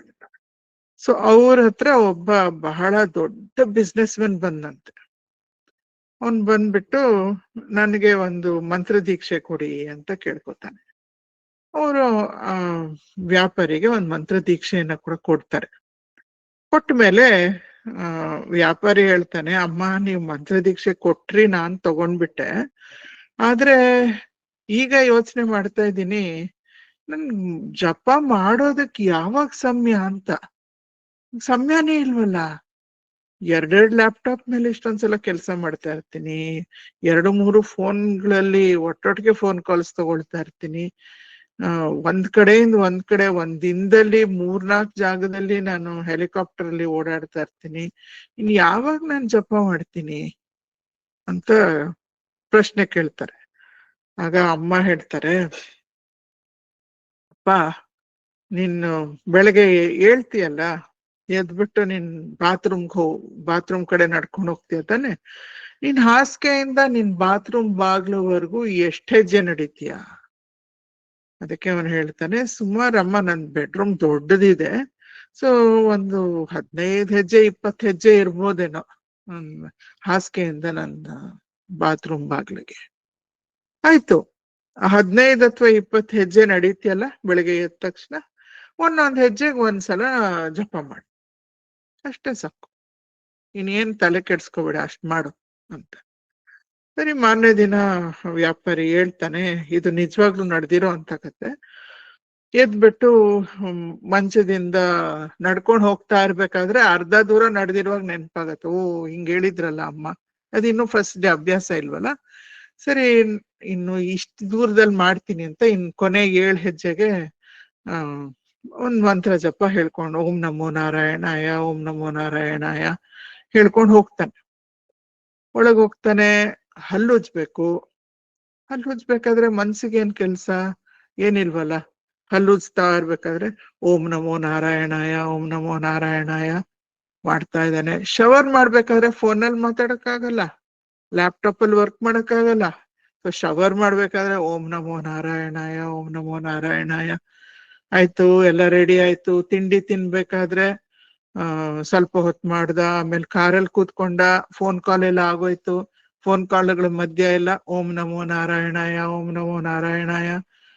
ಆಮೇಲೆ ಹಂಗೆ ಮಾಡ್ತಾ ಮಾಡ್ತಾ 1 ವಾರ 10 ದಿನ ಆಗುವಷ್ಟೊತ್ತಿಗೆ ದಿನದಲ್ಲಿ ಸುಮಾರು 60% of the time, 70% of the time, in between any space, any gap ಮಂತ್ರ ಜಪ ಮಾಡೋ ತರ ಆಗೋಯ್ತು. ಅಷ್ಟು ಈಸಿಯಾಗಿ he was able to switch attention between tasks. ಒಂದ್ ಕಡೆ ಮಂತ್ರ ಜಪ ಮಾಡ್ತಾನೆ, ಏನೋ ಒಂದು ಮೆಕ್ಯಾನಿಕಲ್ ಟಾಸ್ಕ್ ಅಂದ್ರೆ ಮಂತ್ರ ಜಪಾನೇ ಮಾಡ್ತಾ ಇರ್ಬೋದು. ತಿನ್ಬೇಕಾದ್ರೆ ಇನ್ನೇನು ಇಲ್ಲ ಅಂದ್ರೆ ಮಂತ್ರ ಜಪ ಮಾಡ್ಕೊಂಡೆ ತಿನ್ಬೋದು. ಅವನೇ ಅಡ್ಗೆ ಮಾಡ್ಕೋತಾನೆ ಅಂದ್ರೂನು ಮಾಡ್ಬೇಕಾದ್ರೆ ಮಂತ್ರ ಮಾಡ್ಕೊಂಡ, ತರಕಾರಿ ಹೆಚ್ಚಬೇಕಾದ್ರೆ ಮಂತ್ರ ಜಪ ಮಾಡ್ಕೊಂಡೆ ಹೆಚ್ಚಬಹುದು. ಸೊ ಈ ರೀತಿ ಗಮನ ಹರಿಸ್ತಾ using alternating attention, he was able to do a lot of sadhana. So ಇದು ಮೂರನೇ ತರ ಒಂದು ಅಟೆಂಟಿವ್ನೆಸ್. ನಾಲ್ಕನೇ ತರ ಅಂತ ಹೇಳಿದ್ರೆ ಡಿವೈಡೆಡ್ ಅಟೆನ್ಷನ್ ಅಂತ ಮನೋವಿಜ್ಞಾನಿಗಳು ಹೇಳ್ತಾರೆ. ಅಂದ್ರೆ ವಿಭಜಿತ ಗಮನ ಅಂತ ನಾವು ಹೇಳ್ಬೋದು. ವಿಭಜಿತ ಗಮನ ಅಂದ್ರೆ ಮಾಡ್ತಾ ಇರ್ಬೇಕಾದ್ರೆ ಒಂದ್ ಕೆಲ್ಸ ಮಾಡ್ತಾ ಇರ್ಬೇಕಾದ್ರೆ ಇನ್ನೊಂದ್ ಕೆಲ್ಸ ಮಾಡೋದು, ಅದನ್ನ ನಾವು ಮಲ್ಟಿ ಟಾಸ್ಕಿಂಗ್ ಅಂತ ಕರಿತೀವಿ.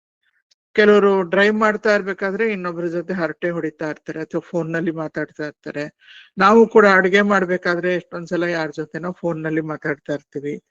ಸೊ ಒಂದ್ ಕೆಲ್ಸ ಮಾಡ್ಬೇಕಾದ್ರೆ ಇನ್ನೊಂದನ್ನ ಮಾಡ್ತಾ ಹೋಗ್ತಾ ಇರೋದು, to do two tasks together. So ಈಗ ನಾನು ಹೇಳದ್ನೆಲ್ಲ ತಿಂತಾ ಇರ್ಬೇಕಾದ್ರೆ ಮಂತ್ರ ಜಪ ಮಾಡ್ತಾ ಇರ್ಬೋದು ಅಥವಾ ಆತ್ಮವಿಚಾರ ಮಾಡ್ತಾ ಇರ್ಬೋದು.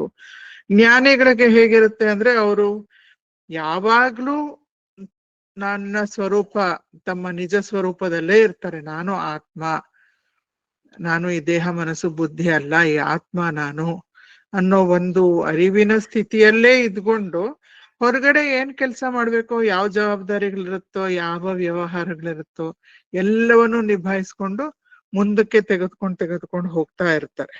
ಇದನ್ನ ನಾನು ಇದಕ್ಕೆ ಮತ್ತೊಂದು ಹೆಸರನ್ನ ಕೊಟ್ಟೆ, ಇಂಟಿಗ್ರೇಟೆಡ್ ಅಟೆನ್ಷನ್ ಅಂತ ಕರೆದೆ ನಾನು ಇದನ್ನ. I don't know whether it is correct or not, but ನನ್ನ ಪ್ರಕಾರ ಇದು ಹೇಗೆ ಅಂತ ಹೇಳಿದ್ರೆ, ಒಂದ್ ಕಡೆ ಆತ್ಮವಿಚಾರ ನಡೀತಾ ಇದೆ ಅಥವಾ ನನ್ನ ಗಮನವನ್ನ ನನ್ನ ನಿಜ ಸ್ವರೂಪ ಏನು, ನಾನು ಅಖಂಡ, ನಾನು ಅನಂತ, ನಾನು ಅನಾದಿ ಅಂತ ಅಲ್ಲಿ, ನಾನು ಸಚ್ಚಿದಾನಂದ ಅಂತ ಅಲ್ಲಿ ಇಟ್ಕೊಂಡಿದ್ರೆ, ನನ್ನ ಒಂದು ಮನಸ್ಸಿನಲ್ಲಿ ಅದನ್ನ ಫರ್ಮ್ ಆಗಿ ಆ ತತ್ವವನ್ನ ಮನಸ್ಸಿನಲ್ಲಿ ಇಟ್ಕೊಂಡಿದ್ರೆ, ಇನ್ನೊಂದ್ ಕಡೆ ನಾನ್ ಮಾಡ್ಬೇಕಾಗಿರೋ ಕೆಲಸವನ್ನ ಮಾಡ್ತಾ ಹೋಗೋದು. To integrate attention on the self with whatever needs to be done. ಇದನ್ನ ಜ್ಞಾನಿಗಳ ಸ್ಥಿತಿಯಲ್ಲಿ ಇದಕ್ಕೆ ಸಹಜ ಸಮಾಧಿ ಅಂತ ಕರೀತಾರೆ. ನಮ್ಮ ಸಾಧಕರ ಸ್ಥಿತಿಯಲ್ಲಿ ಇದನ್ನ ಸಮಗ್ರ ಗಮನ ಅಥವಾ ಸಮಗ್ರ ಅರಿವು ಅಂತ ನಾವು ಕರಿಬಹುದು. ಇದಕ್ಕೆ ಸದ್ದರ್ಶನ 36ನೇ ಶ್ಲೋಕ ನಮಗೆ ಇದ್ರ ಮೇಲೆ ಸ್ವಲ್ಪ ಬೆಳಕನ್ನ ಚೆಲ್ಲುತ್ತೆ. ಸೋಹಂ ವಿಚಾರೋ ವಪುರಾತ್ಮ ಭಾವೇ ಸಹಾಯಕಾರಿ ಪರಮಾರ್ಗಣಸ್ಯ ಸ್ವಾತ್ಮೈಕ್ಯ ಸಿದ್ಧೌ ಸ ಪುನರ್ನಿರರ್ಥೌ ಯಥಾ ನರತ್ವ ಪ್ರಮಿತಿರ್ನರಸ್ಯ. ಇದನ್ನ ರಮಣರು ಹೇಳ್ತಾರೆ, ಸೋ ಅಹಂ, ನಾನೇ ಆತ್ಮ, ನಾನೇ ಅವನು ಅನ್ನೋ ವಿಚಾರ ನಾವ್ ಇಟ್ಕೊಂಡಿದ್ರೆ ಮನಸ್ಸಿನಲ್ಲಿ ಖಂಡಿತ ಸಹಾಯ ಆಗತ್ತೆ. ನಾನು ಭಗವಂತ ಒಂದೇ, ಅಹಂ ಬ್ರಹ್ಮಾಸ್ಮಿ, ತತ್ವಮಸಿ, ಈ ತರ ಮಹಾವಾಕ್ಯಗಳನ್ನ ನಮ್ಮ ಮನಸ್ಸಲ್ಲಿ ಇಟ್ಕೊಂಡು ಆಗಾಗ ನೆನಪು ಮಾಡ್ಕೊಂಡು ಮೆಲಕ್ ಹಾಕ್ತಾ ಇದ್ರೆ ಖಂಡಿತ ಸಹಾಯ ಆಗತ್ತೆ. ಯಾವುದಕ್ಕೆ? ನಾನು ಆತ್ಮ ಅನ್ನೋ ಒಂದು ನಿಧಿಧ್ಯಾಸ ಸ್ಥಿತಿ. ನಿಧಿಧ್ಯಾಸ ಮಾಡಿದಾಗ ನಾವೇನ್ ಮಾಡ್ತೀವಿ? ನಾನೇ ಆತ್ಮ ಅಂತ ಆ ಒಂದು ದೃಢವಾದ ಕನ್ವಿಕ್ಷನ್ ಅದನ್ನ ಮನ್ಸಲ್ಲಿ ಇಟ್ಕೊಂಡು ಸುಮ್ನೆ ಕೂತಿರ್ತೀವಿ ಅಷ್ಟೆ. ಐ ಆಮ್ ದಟ್ ಅಂತ ಭದ್ರವಾಗಿ ಮನಸ್ಸಿನಲ್ಲಿ ಆ ಒಂದು ಆಲೋಚನೆ ಇಟ್ಕೊಂಡು ಏನು ಮಾಡೋದಿಲ್ಲ, ಹಾಗೆ ಕೂತಿರ್ತೀವಿ. In that complete conviction we just sit like that. So ಆ ರೀತಿ ನಾವು ಕೂತ್ಕೊಳ್ಳೋದಕ್ಕೆ ಖಂಡಿತ ಇಟ್ ಹೆಲ್ಪ್ಸ್. ಹೌದು, ನಾನು ಆತ್ಮ ಅಂತ ಅನ್ಕೊಳ್ಳೋದು. ಆದ್ರೆ ಅವರು ಇನ್ನೂ ಒಂದ್ ಸತ್ಯವನ್ನ ನಮ್ಗೆ ನೆನಪು ಮಾಡ್ತಾರೆ. ಏನ್ ಹೇಳ್ತಾ ಇದ್ದಾರೆ? ನೀನ್ ಯಾವಾಗ್ಲೂ ಆತ್ಮನೇ ತಾನೆ, ಯಾವಾಗಲೂ ನೀನ್ ಆತ್ಮ ಅಲ್ವಾ? Is there some time where you can say I was not the Atma or I will not be the Atma, I never was the Atma? ಆ ತರ ನಮ್ಗೆ ಯಾವ ಒಂದು ಶಾಸ್ತ್ರನೂ ಹೇಳ್ತಾ ಇಲ್ಲ. ಎಲ್ಲ ಶಾಸ್ತ್ರನೂ ಏನ್ ಹೇಳ್ತಾ ಇದೆ? ನೀನ್ ಸದಾ ಆತ್ಮತತ್ವನೇ, ಸದಾ ನೀನ್ ಸಚ್ಚಿದಾನಂದನೇ, ಅವಾಗ್ಲೂ ಆಗಿದ್ದೆ, ನಿನ್ನೆನೂ ಆಗಿದ್ದೆ, ಮೊನ್ನೆನೂ ಆಗಿದ್ದೆ, 100 ವರ್ಷ ಹಿಂದೆನೂ ಆಗಿದ್ದೆ, 1000 ವರ್ಷ ಹಿಂದೆನೂ ಆಗಿದ್ದೆ, 1000 ವರ್ಷ ಮುಂದೆನೂ ಅದೇ ಆಗಿರ್ತೀಯ. ಮರ್ತಿರೋದಷ್ಟೇ problem. That is who you are always. There is nothing you have to become. You just have to be aware of your true nature. Become that ಅಂತ ಯಾವ ಒಂದು ಮಹಾವಾಕ್ಯನೂ ಹೇಳ್ತಾ ಇಲ್ಲ. ತತ್ವಮಸಿ ಅಂತ ಹೇಳ್ತಾ ಇದೆ, ಯು ಆರ್ ದಟ್ ಅಂತ ಹೇಳ್ತಾ ಇದೆ. ಬಿಕಮ್ ದಟ್ ಆತ್ಮ ಭವ ಅಂತ ಹೇಳ್ತಾ ಇಲ್ಲ, ಬಿಕಮ್ ದ ಆತ್ಮ ಅಂತ ಹೇಳ್ತಾ ಇಲ್ಲ, ಯು ಆರ್ ದ ಆತ್ಮ ಅಂತ ಹೇಳ್ತಾ ಇದೆ. ಸೊ ಅದನ್ನ ರಮಣರು ನಮ್ಗೆ ನೆನಪು ಮಾಡ್ಬಿಟ್ಟು ಹೇಳ್ತಾ ಇದ್ದಾರೆ, ನೀನ್ ಇನ್ನೊಂದ್ ಸ್ಟೆಪ್ ಮುಂದಕ್ಕೆ ಇಟ್ರೆ, remember you are always the self, there is never a time when you are not the self. So because of that, why do you have to constantly keep reminding your self? ಮಹಾವಾಕ್ಯಕ್ಕೆ ಒಂದ್ ಸ್ಥಾನ ಇದೆ. ಎಲ್ಲಿವರೆಗೂ ಸ್ಥಾನ ಇದೆ?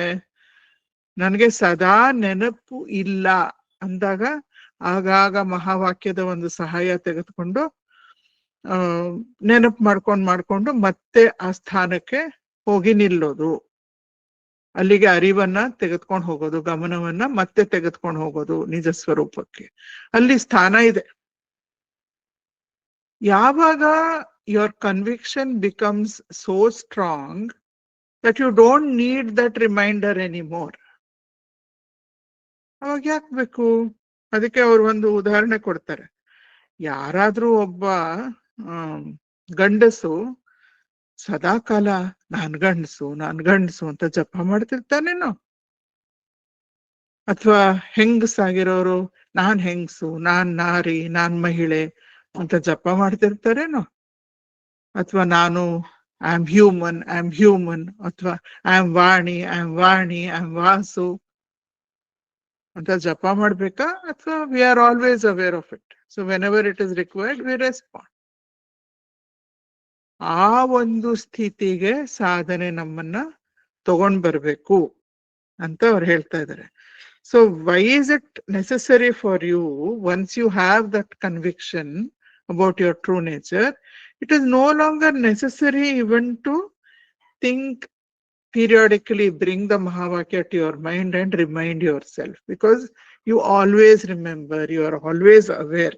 That should be your inner state ಅಂತ ನಮ್ಗೆ ನೆನಪು ಮಾಡ್ತಾ ಇದ್ದಾರೆ. ಸೊ ಇಲ್ಲಿ ಅವರ ಒಂದು ಶಿಷ್ಯರ ಕಥೆ ನನಗೆ ನೆನಪಾಯ್ತು. ಜಗದೀಶ ಶಾಸ್ತ್ರಿ ಅಂತ ಅವ್ರಿಗೆ ಅವರು ಶಿಷ್ಯರಿದ್ರು. ಜಗದೀಶ್ ಶಾಸ್ತ್ರಿ ಅವರು ಬಹಳ ವೆರಿ ಲರ್ನೆಡ್ ಸ್ಕಾಲರ್ಲಿ ಪರ್ಸನ್.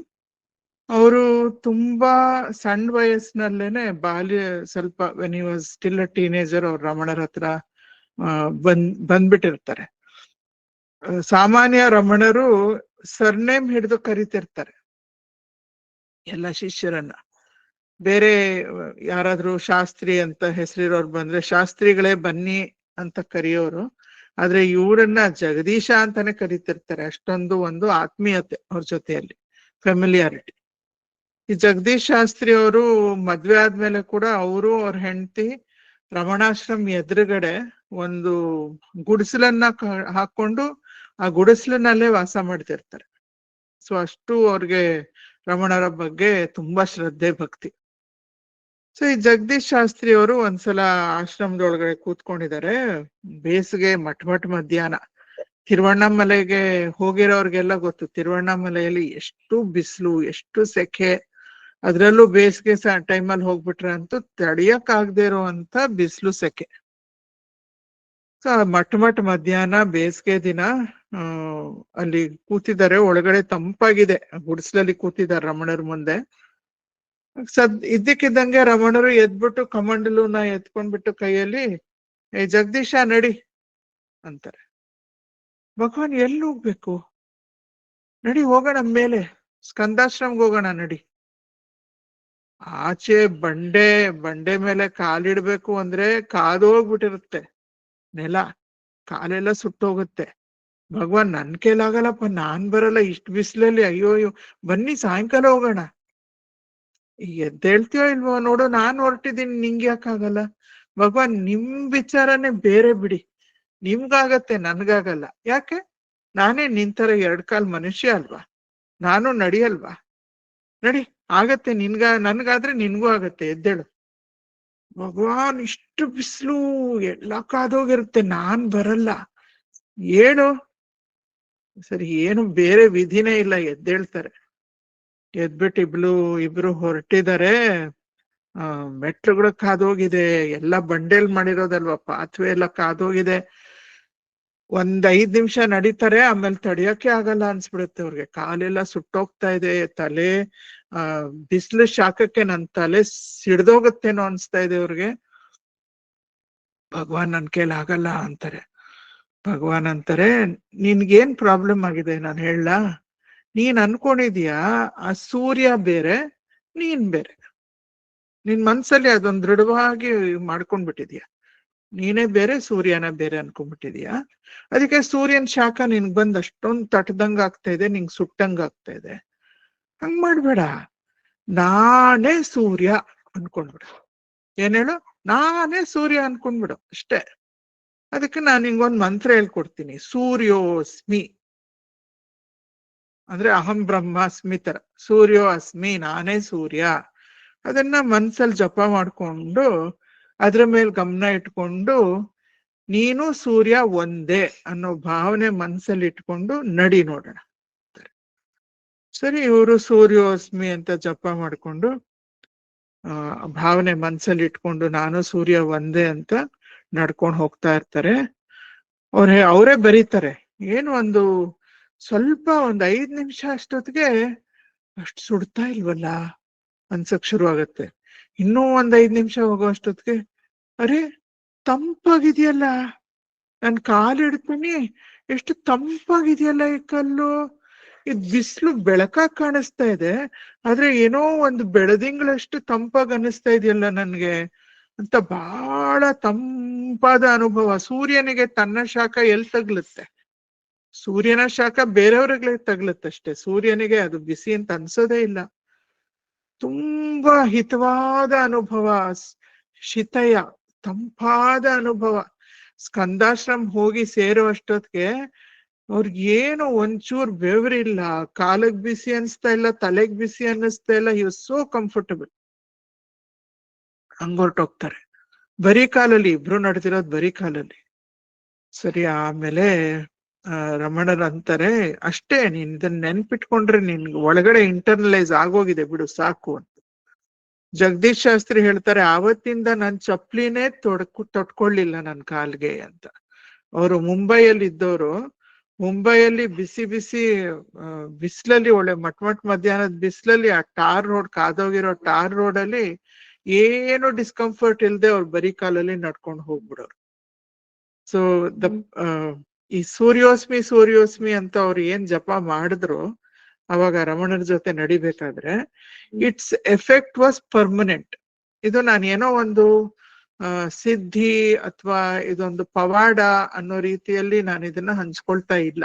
ಈ ಕಥೆಯನ್ನ ನಾನು ಹಂಚ್ಕೊಳ್ತಾ ಇರೋ ದೃಷ್ಟಿ ಏನು ಅಂತಂದ್ರೆ, ಯಾವ್ದಾದ್ರೂ ಒಂದು ಸಾಧನೆಯನ್ನ ನಾವು ಕೈ ಹಿಡಿದು ನಾನೇ ಆತ್ಮ, ನಾನೇ ಬ್ರಹ್ಮನ್ ಅಂತ ಭದ್ರವಾಗಿ ನಾವು ಅದನ್ನ ಹಿಡಿದು ಶ್ರವಣ, ಮನನ, ನಿಧಿಧ್ಯಾಸನ ಮತ್ತೆ ಮತ್ತೆ ಮಾಡ್ತಾ ಹೋದ್ರೆ, ಅದ್ರ ಮೇಲೆ ಆತ್ಮವಿಚಾರವನ್ನ ಮಾಡ್ತಾ ಹೋದ್ರೆ, ಎಲ್ಲದಕ್ಕಿಂತ ಹೆಚ್ಚಾಗಿ ಗಮನವನ್ನ ನನ್ನ ನಿಜ ಸ್ವರೂಪ ಏನು ಅನ್ನೋದ್ರ ಮೇಲೆ ಬಿಡದೆ ಇಟ್ಕೊಳ್ಳೋ ಒಂದು ಪ್ರಯತ್ನ ನಾವು ಮಾಡ್ತಾ ಹೋದ್ರೆ, ಮಾಡ್ತಾ ಮಾಡ್ತಾ ಮಾಡ್ತಾ ನಮ್ಗೆ ಎಷ್ಟು ಕನ್ವಿನ್ಸ್ ಆಗೋಗುತ್ತೆ ಅದ್ರ ಬಗ್ಗೆ ಅಂದ್ರೆ, ನಮ್ಗದ್ ಎಷ್ಟು ಸಹಜ ಆಗೋಗುತ್ತೆ ಅಂದ್ರೆ ಅದಕ್ಕೆ ಪ್ರಯತ್ನ ಬೇಕಾಗೋದೇ ಇಲ್ಲ.